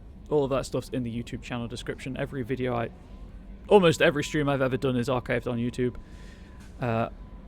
But until next time, YouTube, as ever and as always, please do stay safe. Please do stay wholesome. Nope, got that the wrong way around. Please do stay safe. Please do stay healthy. Please do stay wholesome. Much love to you all in these incredibly dark times. I haven't wanted to talk about it, but I have seen what's been happening in the States, and hopefully this has helped provide some levity in a dark time. Anyway, much love to you all. Goodbye.